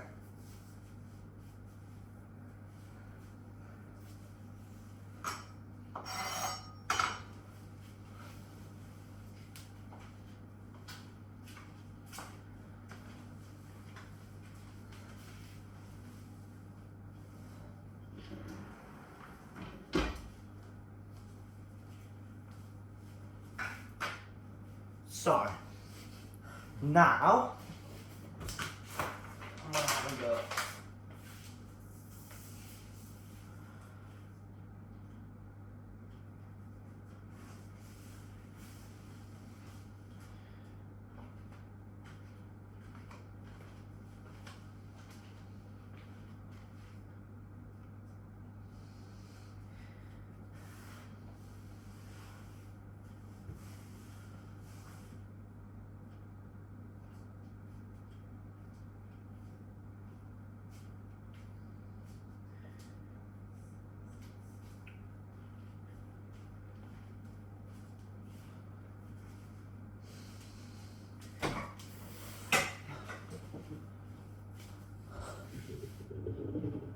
Since it's getting near the time, I'm gonna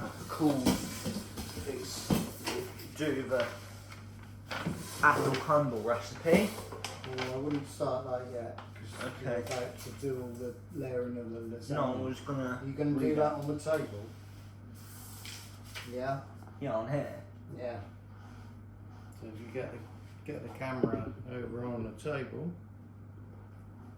Yeah? And then, I've done it. And then, I reckon that's pretty much ready to go.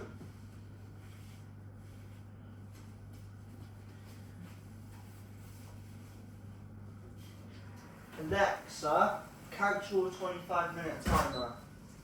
25-minute timer cancelled.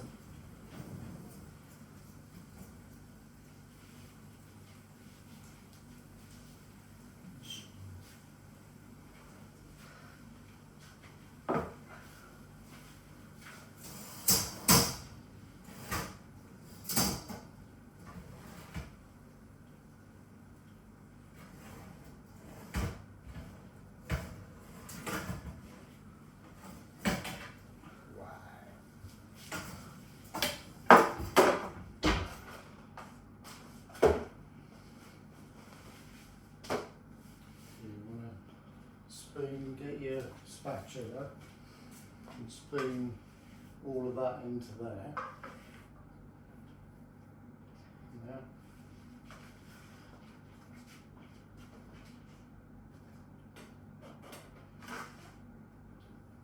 Leave, yeah, mix it all in together. And then you're going to put a third of it back in there after you've mixed it all together.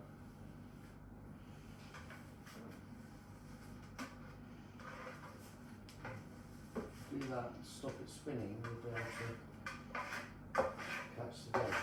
Other hand, and hold that. And the tray won't spin around, will it?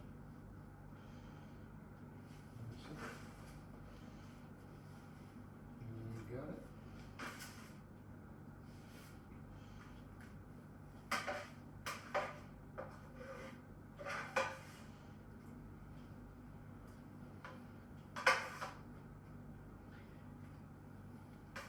That's good. You can leave the old bit, doesn't it? Right. And now put a third of it back. Why? Because that's the first layer, isn't it? The veg. So put a third of it back in there. Roughly, doesn't have to be exact.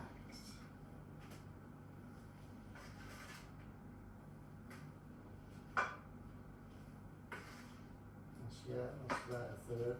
Now squash it down.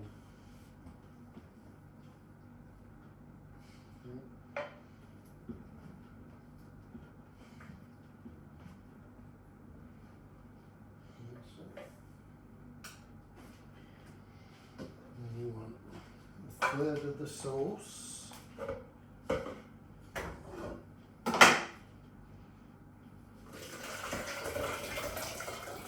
Oh, blimey. Yeah, what I've done, I put it in. If you put it in, wait. Can you wait? Put it in the measuring jug, yeah. Yeah. And you'll be able to gauge a third properly, won't you? Can you wait? Yeah. I'm just getting ready to lift it. That's roughly about all of it. Don't need to leave. So yeah, I'm about to pour a third of it on. Yeah, a little bit more maybe. Yep, oh, that's it. And then some lasagna No, seeds. wait, squish that around, make it all even. Thing with lasagna, it's got to be even layers, isn't it? I want to see that completely covered. I don't want to see any of the bottom.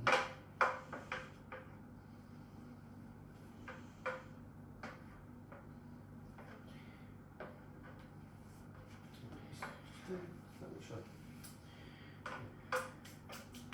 Just press it down like that. Right? Okay, okay.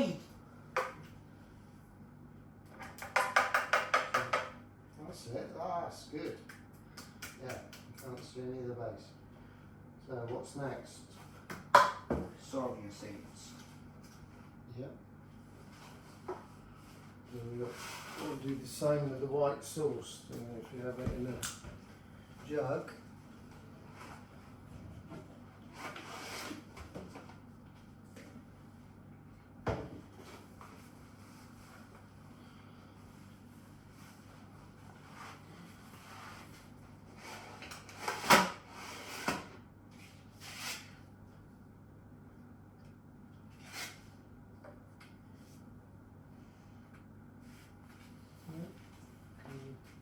You can get another one in. There you go, you're going to use 6 sheets for each layer. Cool. Alright, Now you get that jug over there. just give it clean. That's alright, it's got milk in it. So that's all. A little bit of milk. Put it.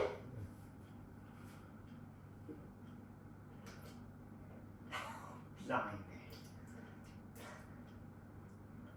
Just keep still.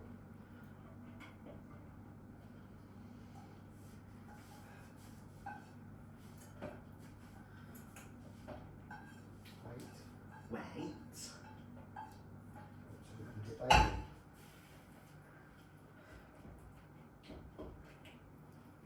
Can you Wait. let go? Let go. Alright, that's quite thick. Just wait. Sorry.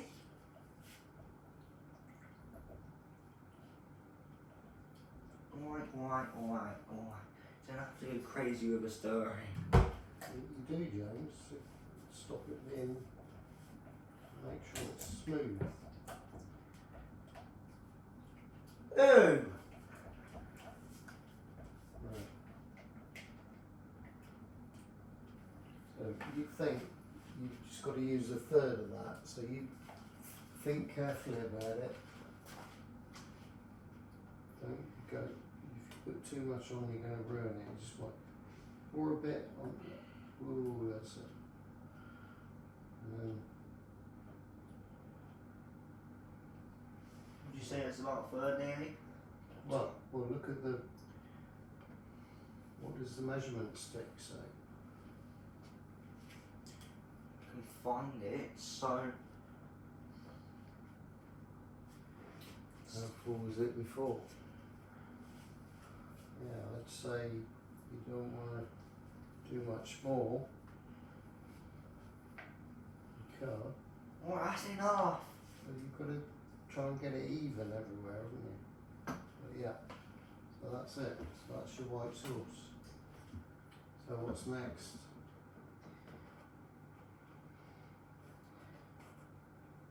Yeah. And it's your veg again.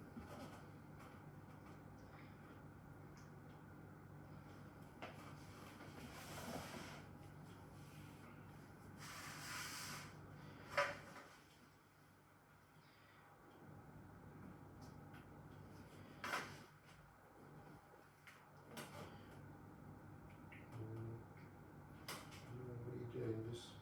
Maybe just do them by hand. If you squash it, it's all gonna.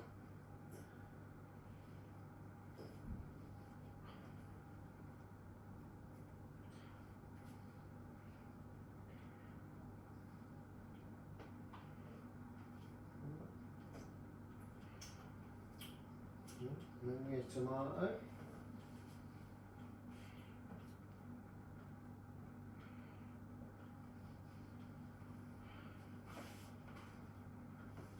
It's looking so nice. Okay, that's about enough. And Yeah. your tomato. That's enough. Yeah, but there's whole places where you haven't got any tomato, isn't there? You don't have to pour a whole bunch. You've already used. Whoa! That's a third for the last bit. And that's looking good. And your 6 lasagna sheets.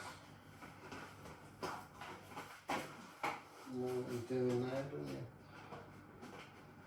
This Yeah. is looking so good.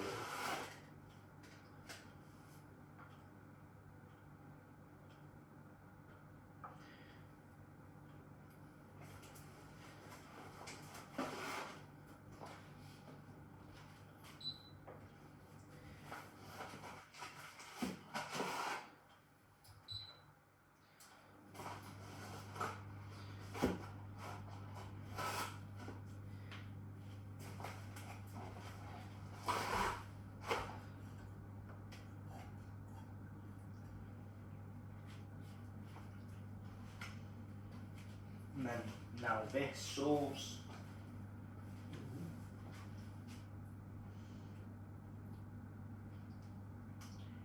Oh, silly me.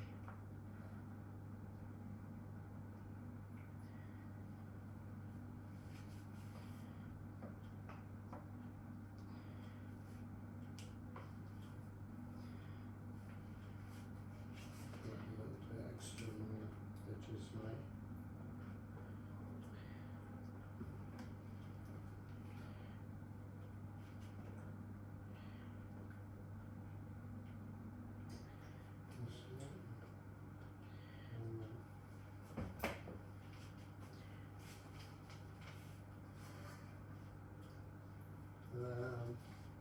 sure, yeah. So that's going to be all of the veg, isn't it?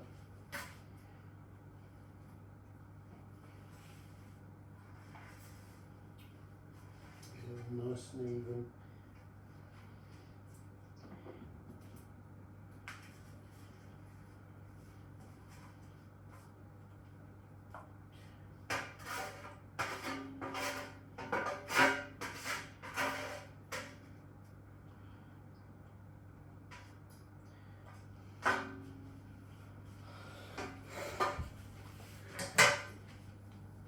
And now we need to. So now we've done that. Veg, tomato sauce. So all of that, get it even.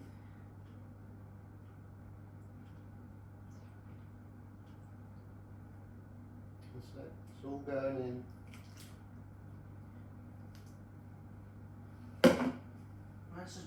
Where's the thing? The thing we used to cut it out. Yeah.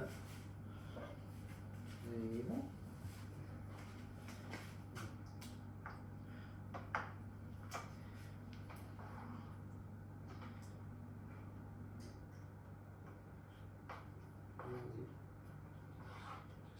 Dab it.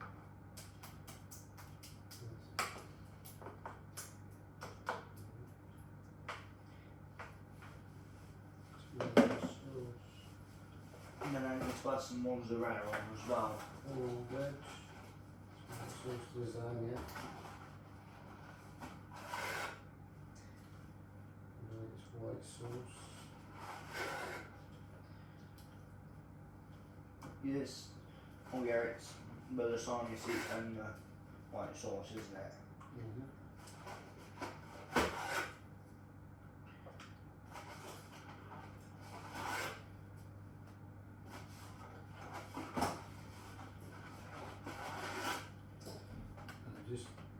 Just scoop it out. If you put a dollop in the middle of each lasagna sheet, yeah, then it's going to be much easier to spread afterwards. So just put a big dollop in each, and then in the middle until it's all gone. And go back and put somewhere there isn't quite so much. There's a big gap there. So we'll just use it all up. Just put it, now you haven't got much left, put it on places like that, yeah. It's looking good. Just keep going until you scrape the whole jug out.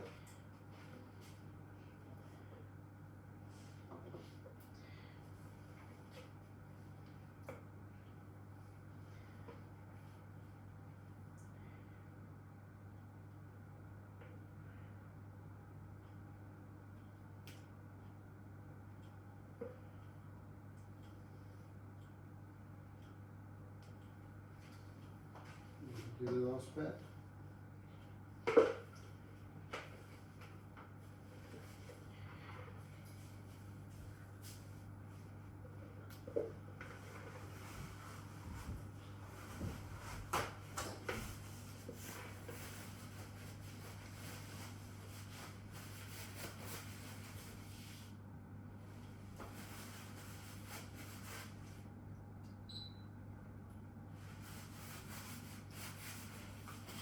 Okay, what's next?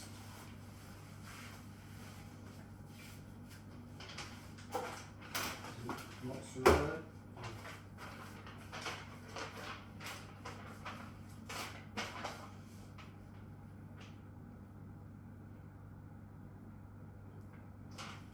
Yeah. Okay. You better weigh that out, haven't you? Let me see.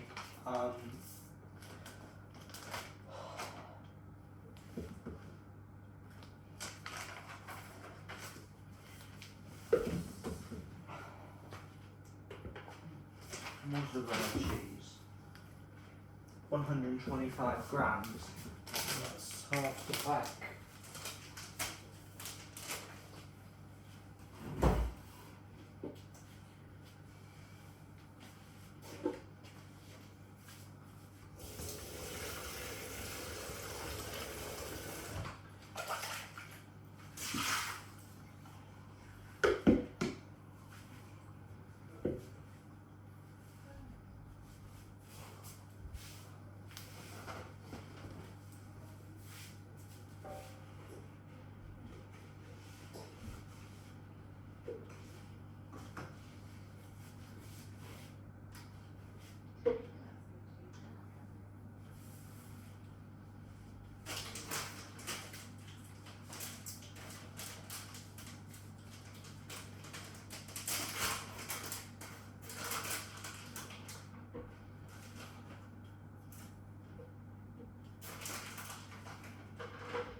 close enough.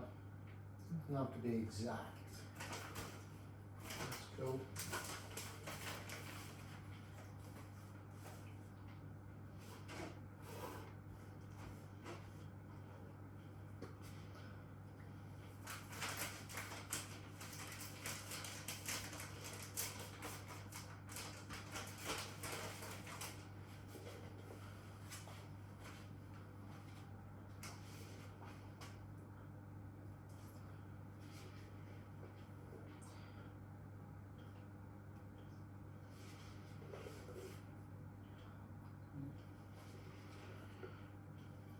Is looking amazing.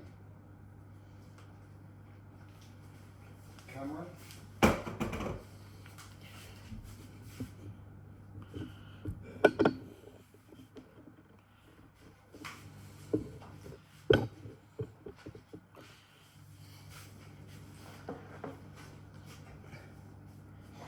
That's the full thing done.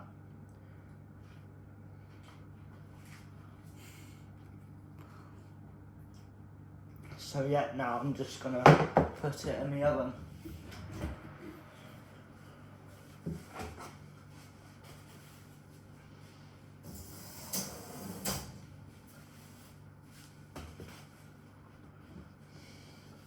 And now we will be starting on the apple crumble.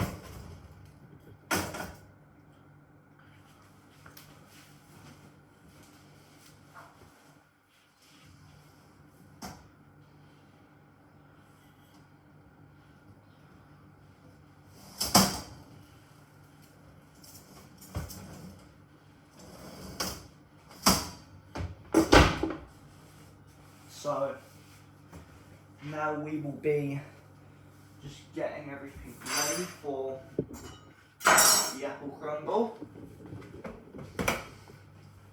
So first off, we've got to move these and put these in here.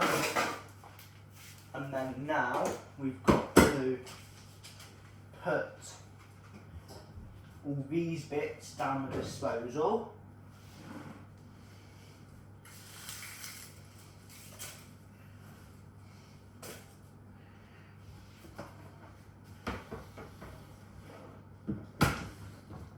I'm now just putting anything that is spare down the disposal from when I chopped everything up, which is going to take a few minutes to do, because I've got to get everything on the chopping board so then I can put it down.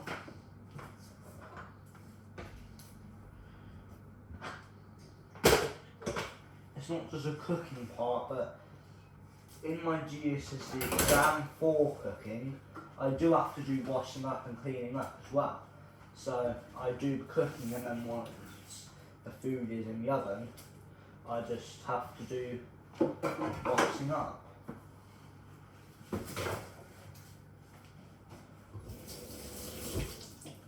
So I'm gonna simply use a new chopping board. Before I do, I'm gonna just put this here, and I'm gonna quickly wipe down with a clean one. Just water on the thing.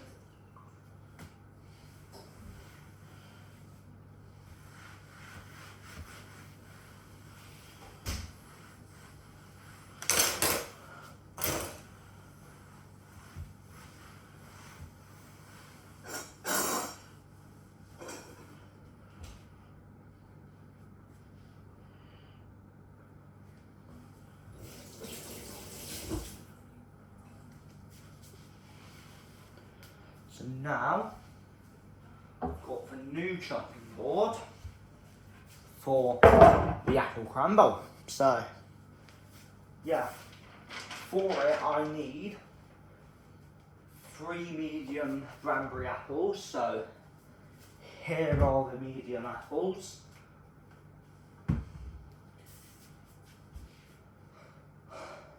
some golden caster sugar,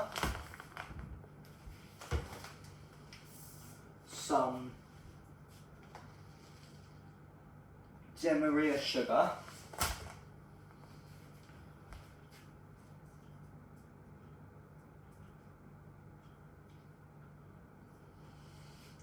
so that's the filling. So I'm going to start with the first step now, which I'm just going to get this so I can put the recipe down so I can see it, because this is wet.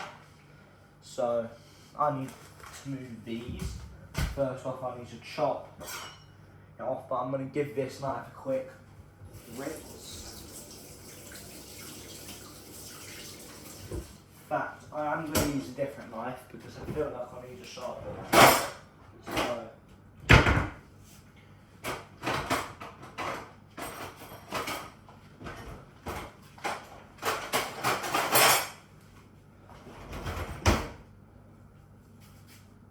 So, I'm going to be using this knife.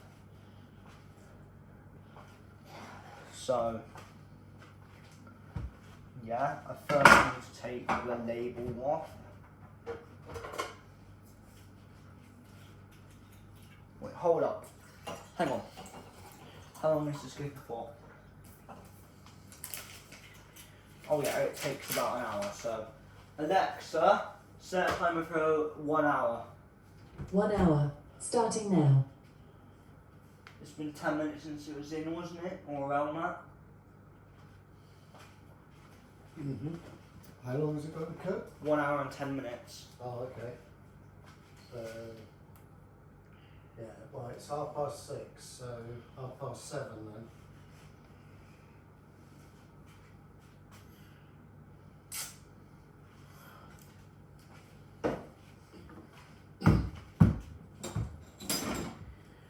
So I'm going to be chopping these up now.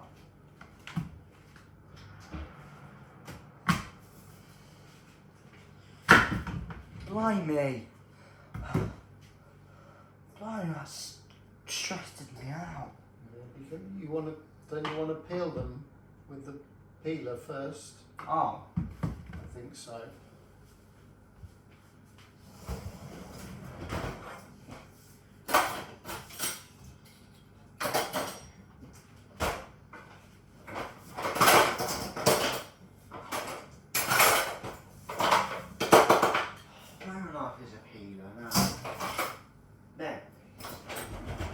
I need to peel these apples because, yeah.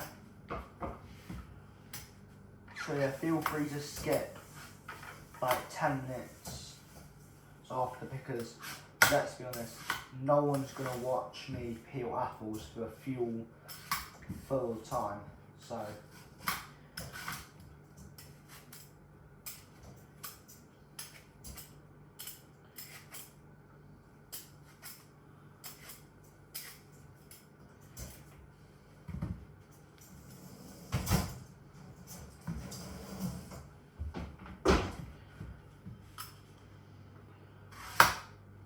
Or you can feel free to skip even 30 minutes, because so then you can see me filling stuff. I will, from now on, every time I do the next step, call out the next step so you know what I'm doing. So right now I'm just doing step 1, which is basically just to peel the apples. But I do need to peel them first because, yeah.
that's the first. No, yeah.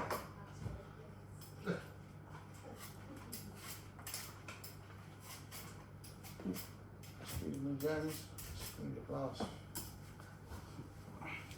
So yeah, this is 2 hours and 33 minutes into the video already. I generally don't think I'm ever going to get a younger video than this, to be honest.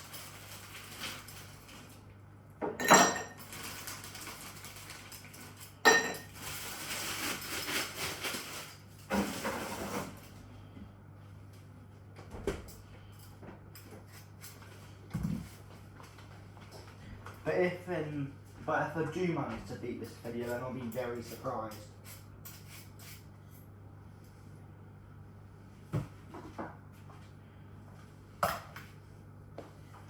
So now I'm gonna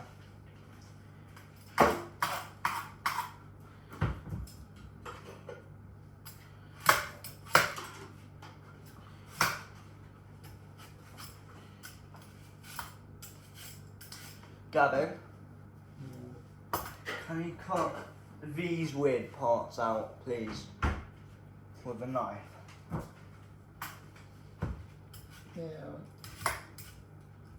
You use an apple core, don't you? Oh yeah, I'll get the apple core then. Yeah, so tell you what, I'll do this. I'll cut the ones out, the one you chopped in half.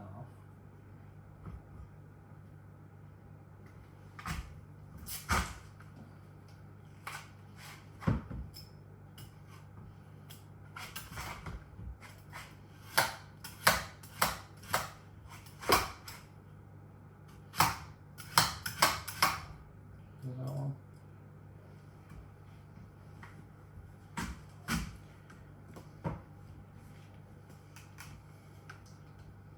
Fine.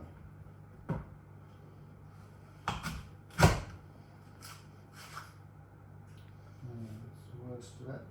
Still need to cut some out afterwards.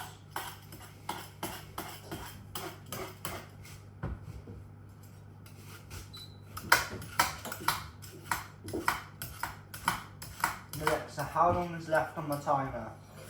You have 48 minutes left on your 1 hour timer. So yeah, about 48 minutes until the lasagne is finished.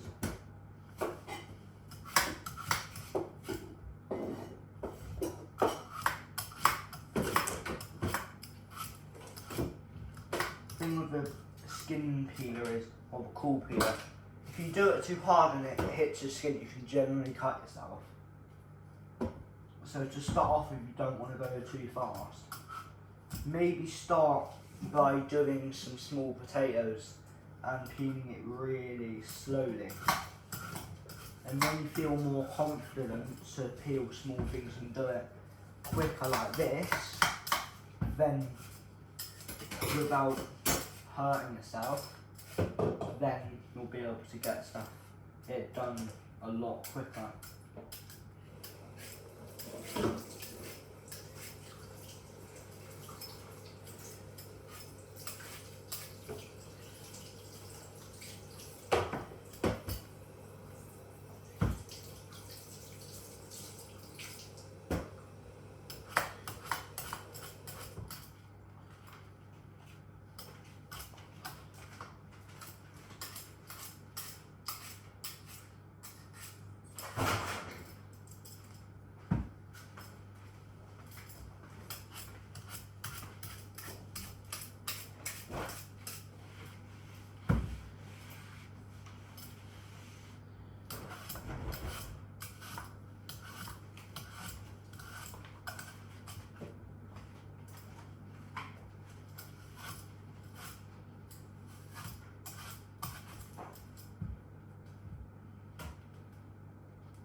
So yeah, I'm currently just chopping my apples into smaller pieces so it can fit in the actual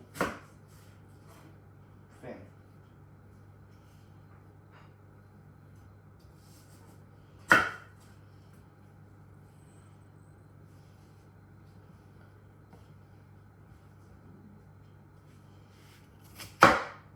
I'm gonna make it in them to about this size for each one, I reckon.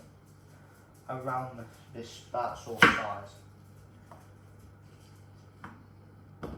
Because you want them to be around the same size, so but then some people might decide to make some small, some a bit bigger than some a lot smaller.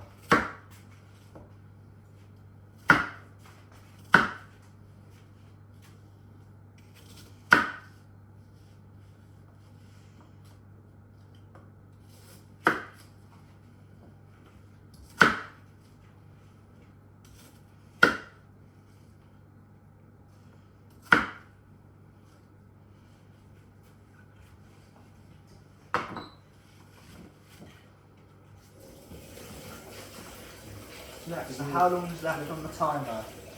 You have 43 minutes left on your 1 hour timer. Blimey, I thought more time. Look at the tip, James. Yeah. Stop them going brown. You want to put them in some water.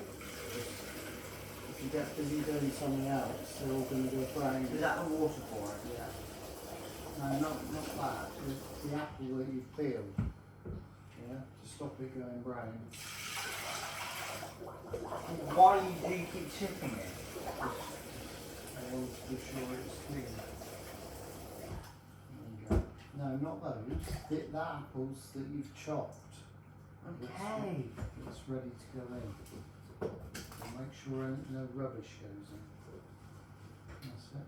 That'll keep them, otherwise they'll go all brown.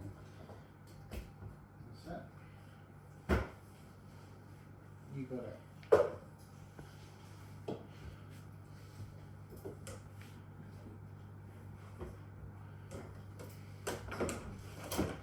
If I cut those up, can you do that?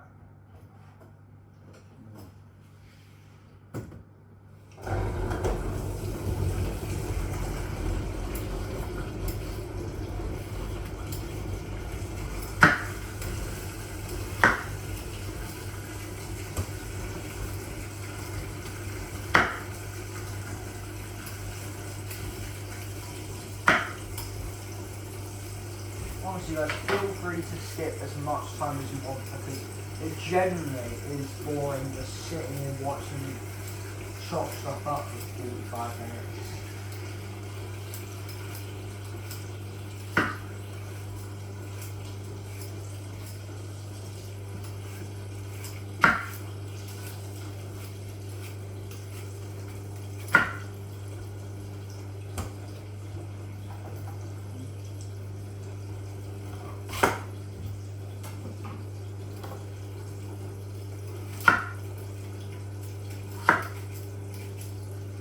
Yeah, if you're making an apple crumble and you've got a lot of apples that are cut, put them in water to stop the apples going brown until you're ready to put them in for crumble, of course, and put them in the oven.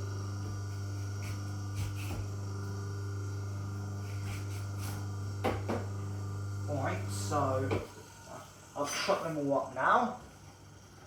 So, Nearly. We've got another one here. yeah.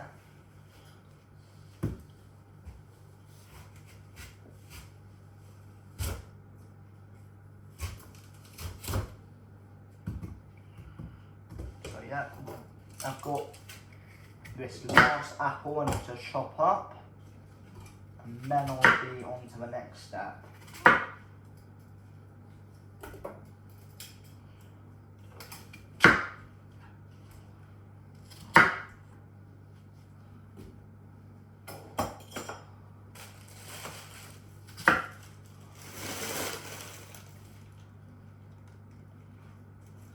Down so we can get water.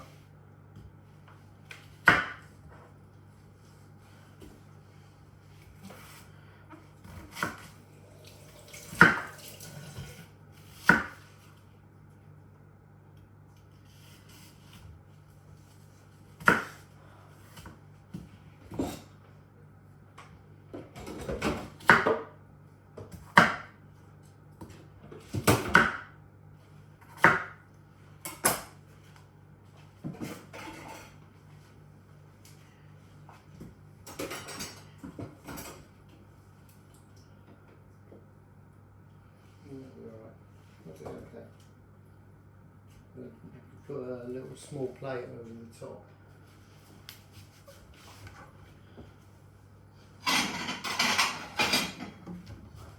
Oh, tip a bit, yeah. I'll keep a bit of juice out. Tip a bit of water out first. There we go. That's it, perfect. So now I need to do the next step, which first I've got the apples done. So toss peeled, cored and sliced cranberries with 2 tablespoons of golden caster sugar and put in a 23cm round baking dish at least 5cm deep. So okay, I need Wait.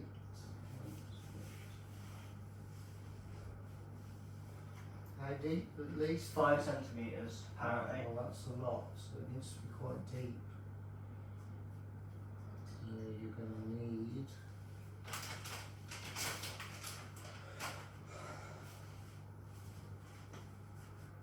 Doesn't have to be round, does it? No, not that I know of. Let's start on the apple crumble about half an hour.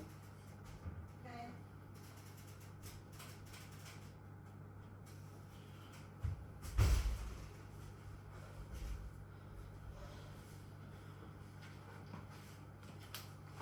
I think. Lexa, how long is left on the timer? You have 37 minutes left on your 1 hour timer. So, I'm just going to move. I've used that one, James. That's a good one to use. Okay. And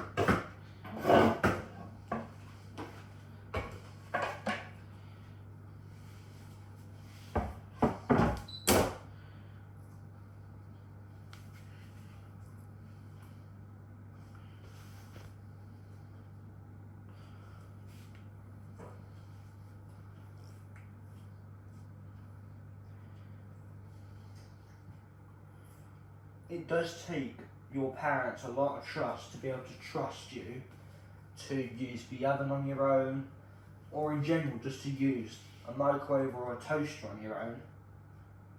So obviously for the first couple weeks or even months, depending on how much they start trusting you, you will be supervised.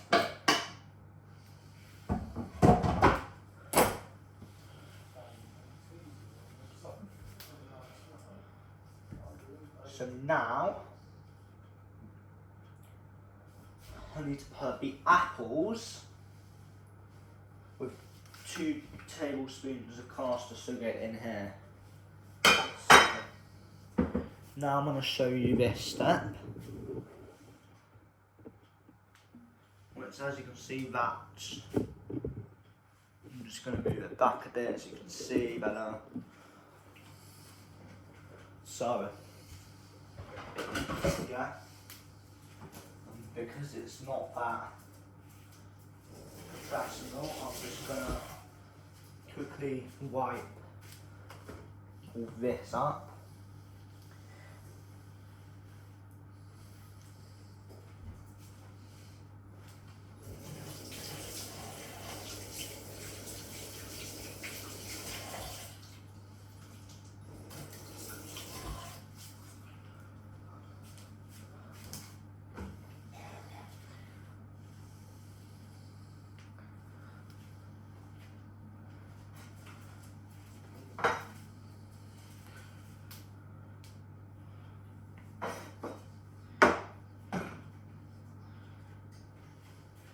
I think Bailey's getting hungry, James.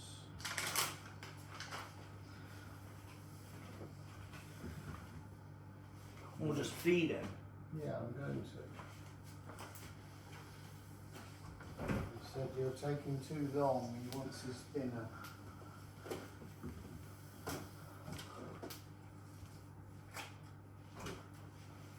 Okay, so I've cleaned that now so it looks better. So, here, toss 575 grams of peeled, cored and sliced bamboo apples with 2 tablespoons of golden caster sugar, put in a 23 round baking dish at least 5 centimetres deep or a 20 centimetre square dish, whatever. All I know is it needs to be at least 5 centimetres. So let's get the apples now and start putting them in my dish.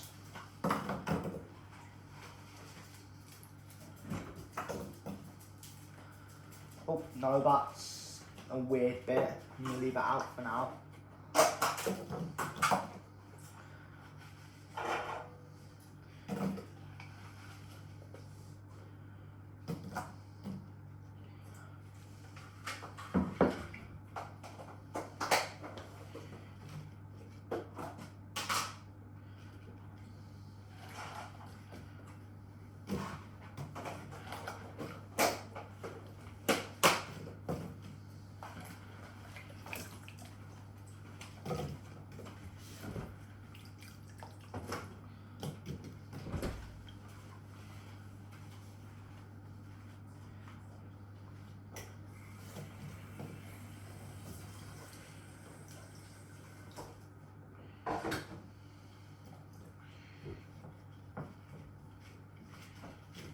There we go, that's in now.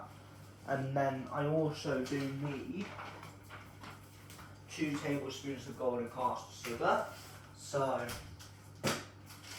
let's get the 2 tablespoons. And same again, I'm just going to grab this spoon. And I'm gonna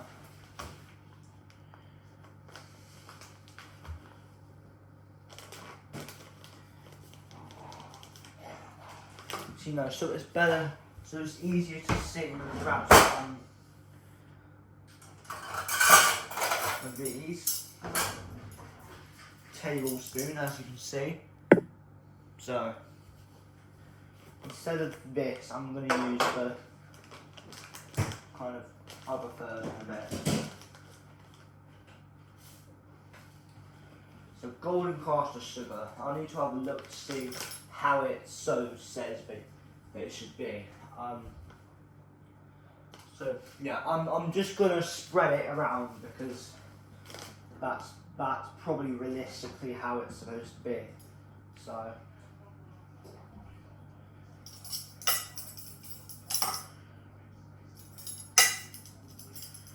and then 1 more tablespoon.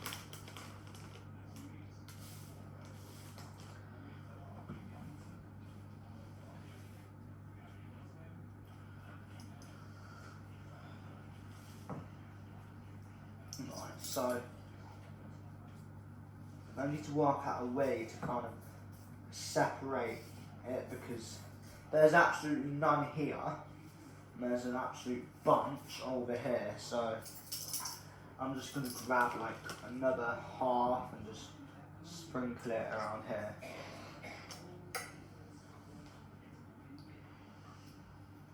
Right. Well, I'm not going to use any more now because I've already used just half a tablespoon over because I was sure.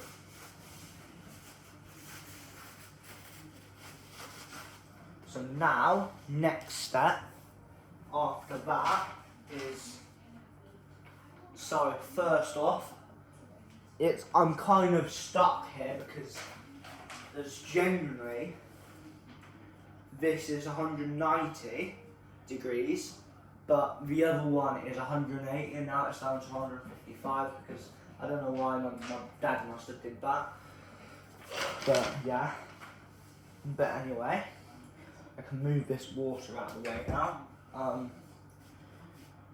So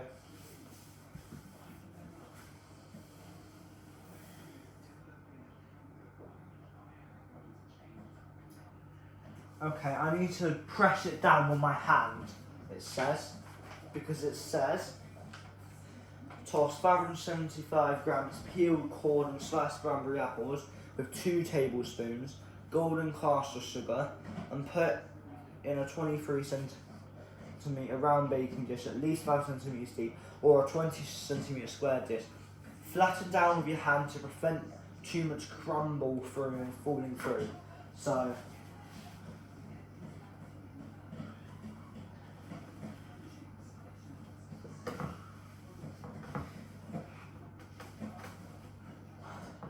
I'm not going to do it too hard, otherwise I might actually break the actual legit jets. Well, that should be enough now, and half the sugar would be gone now. So now I'm going to have to put even more sugar on.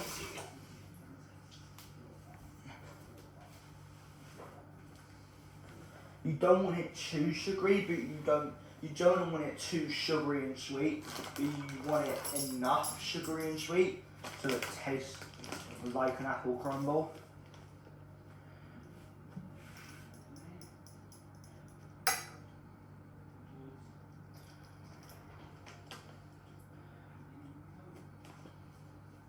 There, but enough.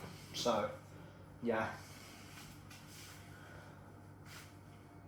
And then put 175 grams plain flour and caster sugar in a bowl with a good pinch of salt. Okay, so salt is involved now apparently. So I'm gonna go grab a mixing bowl and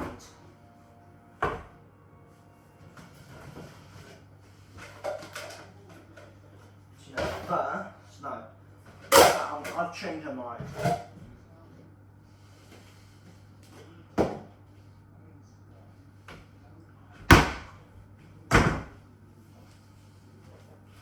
So, to the scales. And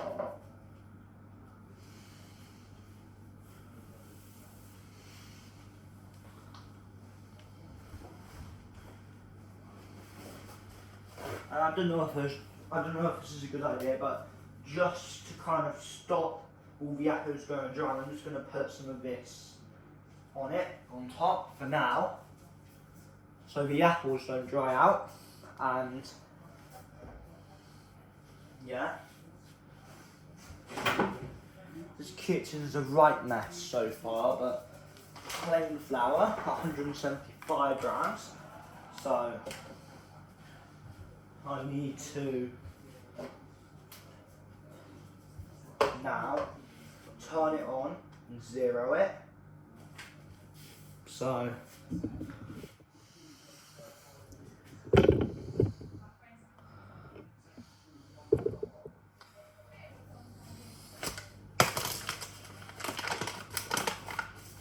and now I'm just going to tip flour in until it says 175.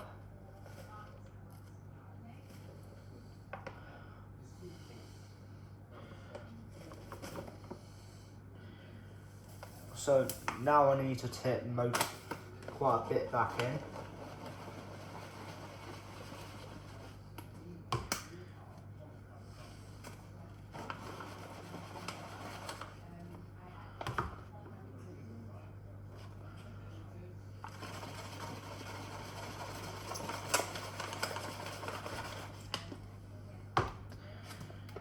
$175 now.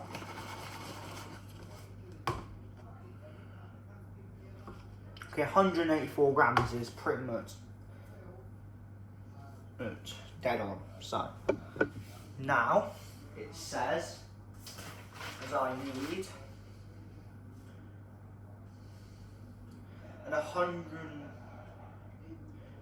110 grams of golden caster sugar, so I'm going to put that there, and now I'm going to do 110 grams, so I'm going to just zero it again, and I'm going to grab the golden caster sugar, which is here,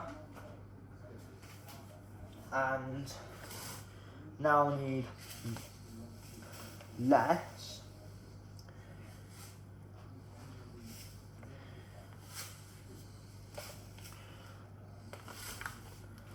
So 115, no 110 it says, so that's pretty much bang on.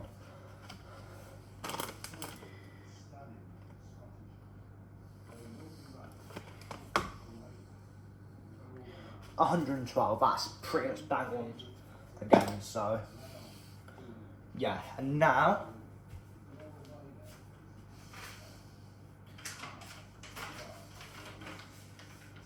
it says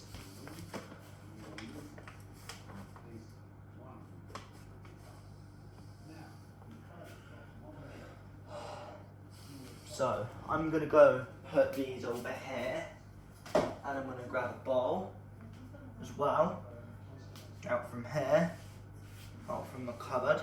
So we need to move that. Set up just for about 30 seconds.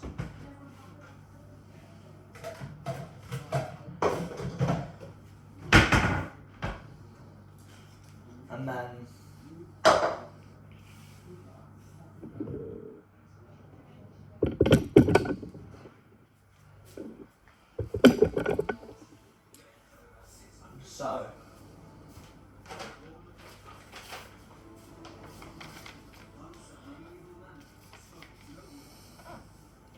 so a good pinch of salt, okay.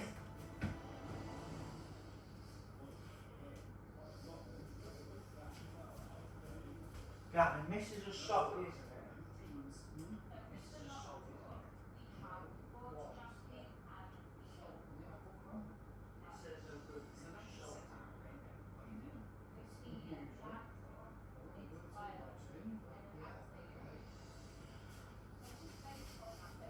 Well, I'm generally not going to put too much salt in because I don't want it to taste that salty whatsoever. Actually, I don't know. I don't even know if I should do it, to be honest. In fact, guys, I'm just going to go skip the salt because that sounds disgusting, so yeah. Now I just need to put the caster and the flour in together. And now it says, and now I need some butter as well, so yeah.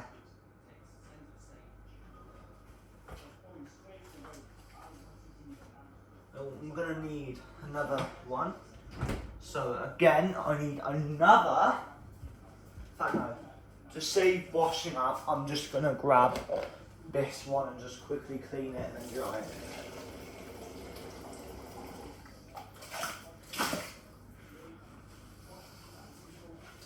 And give this a dry.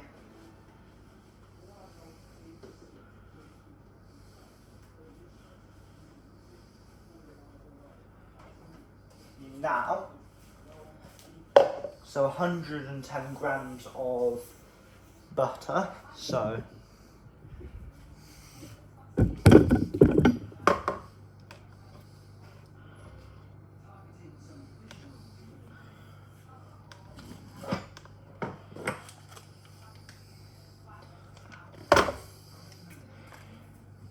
that's 55 grams, and then I need to get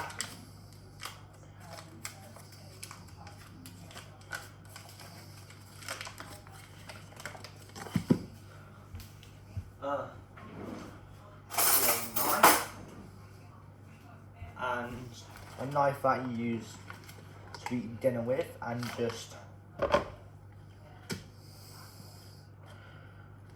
that's pretty much enough. I'm just gonna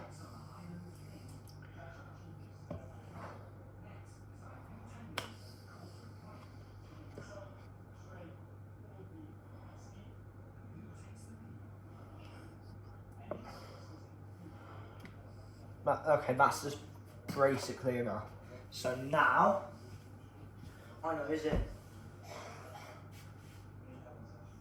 110 grams of cold butter, so that's enough. There we go, boom, that's literally like the same. So, boom.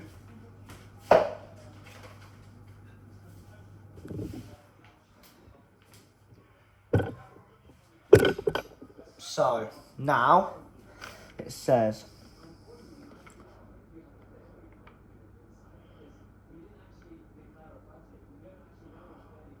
okay, so it says rub it in with my fingertips. Okay.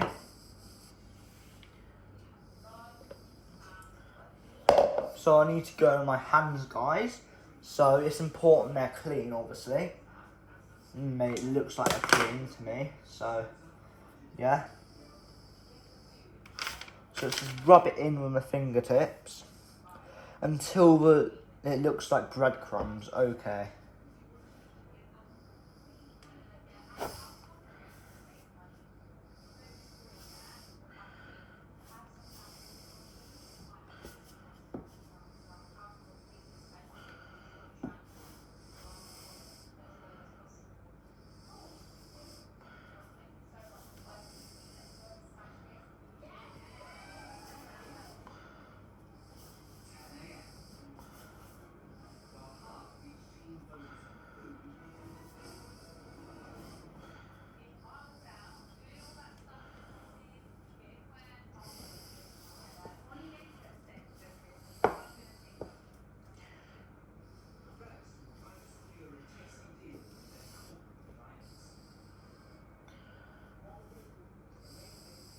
So, when it's breadcrumbs, it means there should be no lumps whatsoever. So, this is going to take me at least half an hour. I'm probably going to need help with this, to be honest.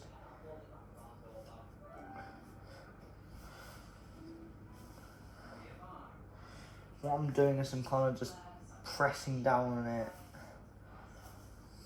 to try and get it into breadcrumbs.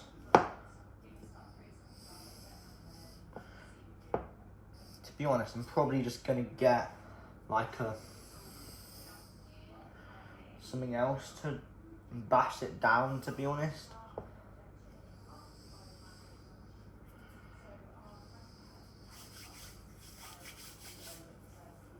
Alright, so I'm just going to grab a rolling pin or something.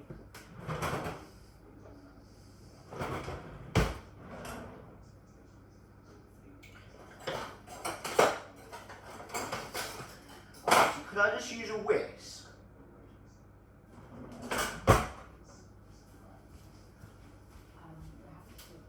Grab it. For it, I need to just use the fingertips to make it like bread.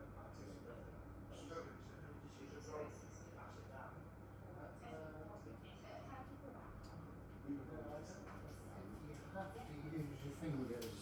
What are you doing, the crumble? Yeah. I'm just going like this to make it into breadcrumbs. Yeah, well, that's fine. Just keep doing it. Just get both hands in and just keep. Don't spill any out. But that's it. Just keep going. You can almost shut your eyes and just keep doing it, and it will do it. Just feel the lumps. As soon as you feel a lump of butter, press on it, and just keep going. And before you know it, it will be done. But yeah, you don't want to bash it. Fingers are definitely best. Just keep going. Scoop right in. Maybe don't shut your eyes because you might spill some. But just keep going. Honestly, and it'll just like magic. How long till you've put the car for sale? While I'm busy. You can go do that now, honestly. No, I can't, James. No, don't stop doing what you were doing. Just do it the way you were. That's the way to do it. Fingers in, squeeze, keep scooping around because there'll be flour sitting at the bottom of the bowl. You want to scoop it all round. Just keep on going, and it'll be fine. Oh, that's a good idea, putting the paper over the top. Was that your idea? Yeah. Yeah, well done. Good thinking. You definitely got the right measures, yeah? Yeah. I mean, it's a little bit older, but that doesn't really matter. Yeah. If it's like 100 grams over, then it does, and that's just completely wrong. Yeah, but you're pretty close, yeah. So I'll just keep on going.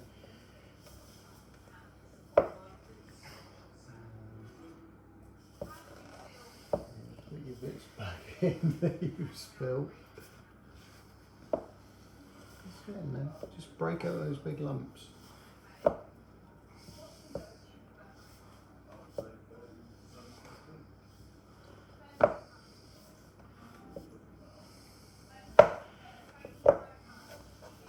This is probably going to take about another 10 minutes, guys. So just feel free to skip a couple more minutes. Then watch a little bit, then skip more. Or just skip about 11 minutes even.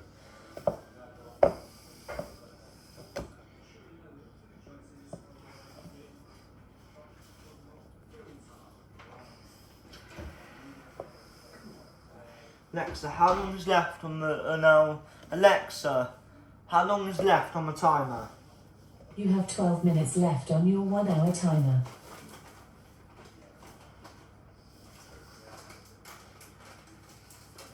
Yeah, so the lasagne is nearly done. Yeah, well, I think we're going to need to get the crumble finished before we eat the lasagna, don't we? So the crumble can go in the oven.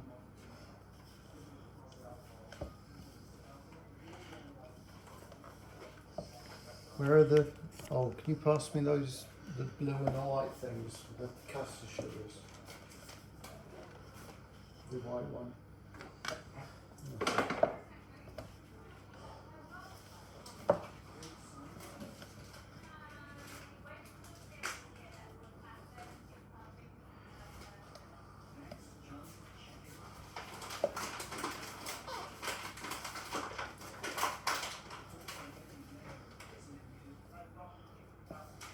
This is pretty much done now, I reckon. Do you want to have a look? Yeah. So, no, there's just still a few more lumps here. Get all the crumble off your hands. And wash my hands. Right. Okay. I reckon this part is all done. Yeah, the trouble is that's not looking like a crumble mix, is it?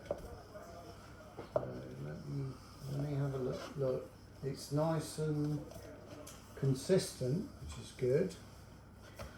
Okay, do you want to let me have a look? Yeah.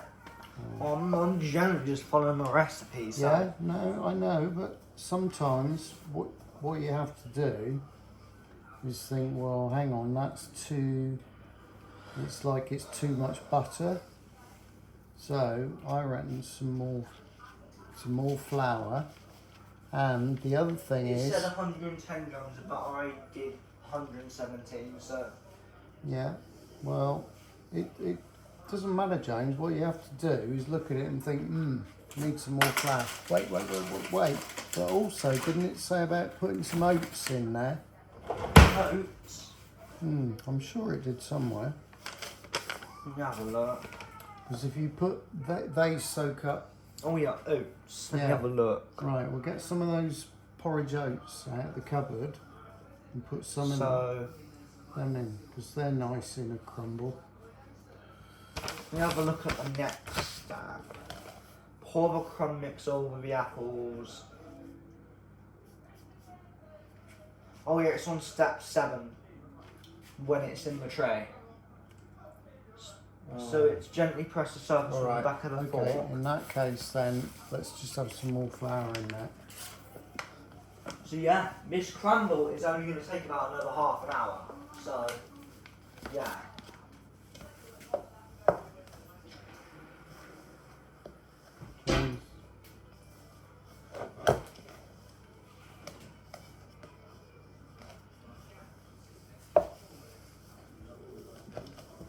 Did you, Where's the cake mix that was in there? Let me just look in here. Oh, there it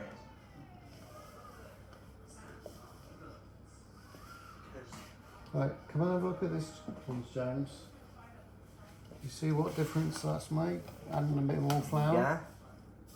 Is it looking more like a crumble mix Yeah. now? Well, I'm just gonna have a look at these cake mixes. So I reckon these, the cake mixes, could make a good video. So Yeah. I'm just gonna see what It might be a flavours there bit are. shorter video. So but- there's lemon drizzle, carrots, or chocolate. Okay. So I will make a poll after this video, and yeah, I will schedule a poll to upload about an hour. So yeah, basically I'll do the title and the description of this video, and then I'll put the cake mix poll in community posts in the description as well, and I'll schedule it for around an hour and 30 minutes after I put it, because that should be around the sort of time it takes for the video to upload. Maybe 2 hours. But we have got, oh, blimey. I'm going to show you the cake mixes. So, if you are on team lemon drizzle cake, then vote that. So the teams are team lemon drizzle cake, team carrot cake, or team chocolate fudge cake mix. Personally, I'm going for the chocolate, but it's up to you guys to decide which cake I make, and then a couple weeks later I'll make one for another one, then the next one. So yeah, so basically if, let's say, the winning vote is a carrot cake, then after I've made a carrot cake, a few weeks later I'll do a vote for chocolate fudge cake and lemon drizzle, and then whoever wins, if chocolate wins for example, then a few weeks later I'll make a post saying, so let's say the carrot cake is first, then chocolate. I'll then make a video, announcement after about a month or two, saying lemon drizzle cake video coming soon. So yeah, those are our teams. I'll explain it again. Lemon drizzle cake,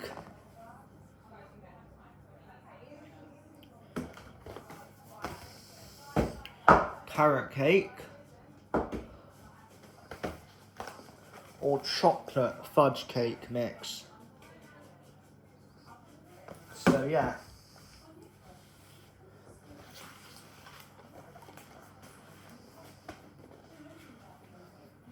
Okay, what's your next step then? So my next crumble step is that. So let me just do the same thing we did with the lasagne thing. Where's a pen?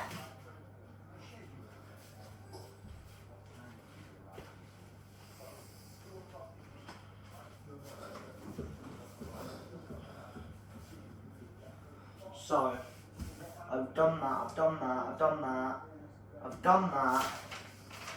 The next step is to pour it over the crumble. The apples, I mean.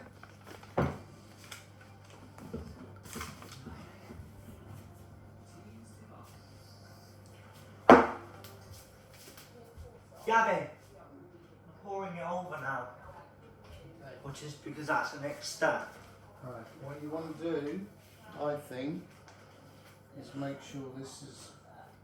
Don't touch it, I've already pressed it down and I've already put more caster sugar in, now you're just brewing it. Okay. By touching it. Right, do you want to know what I think? What? I think that your lumps of apple might be a bit too big, because if you can see the bottom of anywhere, that crumble is going to go right to the bottom. Crumble's meant to be on the top. I I think you need to make these lumps of apple a bit smaller. That's my honest opinion. It's up to you. No, it's fine. Okay. Alright, we'll get your crumble on then.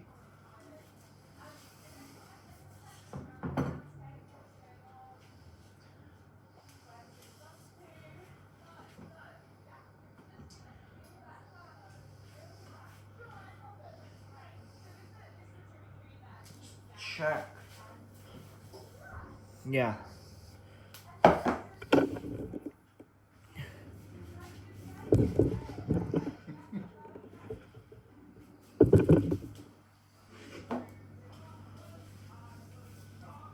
sure it'll be lovely.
Okay guys, so that is it done. So I'm just thinking if there's anything else I could add to make it better. But I don't really have anything I can add, to be honest. Did you put the granulated sugar on the top? Is that something you did? No. I can't see that. That's this, maybe. Oh no. I thought it said something about putting granulated sugar on the very top. Check. Am I imagining things? I think I'm going to skip the oats, to be honest.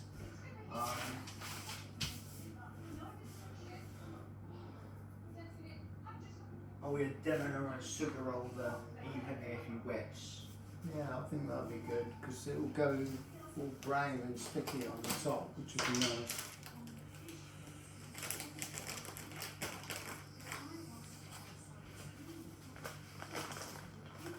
I'm just going to sprinkle it over. Yeah.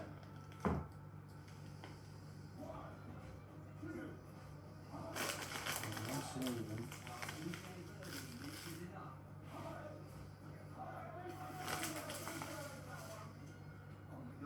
Wherever there's a gap, put it in where there's some missing.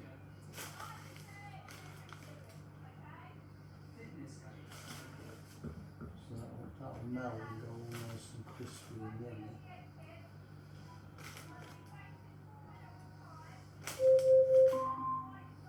Alexa off.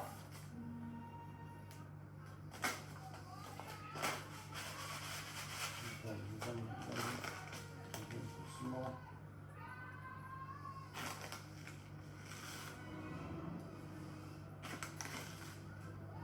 Make sure you're putting it where there's a gap.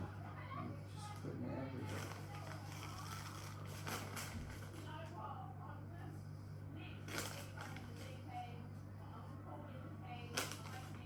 Yeah, I think that's enough, John. Okay, can I have that, please? So I'm really So yeah, this is a final result as it being uncooked though. So now we've just got to put it in the oven. So we need to do it to 190 degrees. Turn on the top oven. And put the top oven on 100.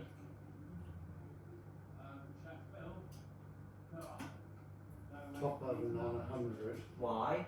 because we're going to put the lasagna in there. Because we're going to eat that. Or you can go the other way. I'll tell you what, you can go the other way. Put the top on and we'll do the apple crumble and the top on. Yeah? Let's do it that way. What's your 190. 190. Let me just double check. So it says preheat oven to 190C, so that's 170 fan gas 5, so if it's 170 on fan. yeah. Yeah. Okay. So the crumble can go in the top. Can you open the door? Well, it's not ready yet, is it? It says preheat. While that's doing, you could do your clearing up, couldn't you? So yeah, that's the end of the video now, and I'll see you in the next video. But before I go, I'm going to show you the cake mixes closer up.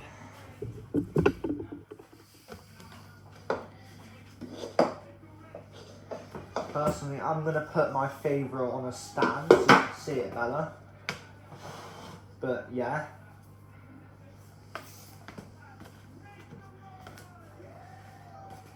And then second next to the crumble and third away from the crumble.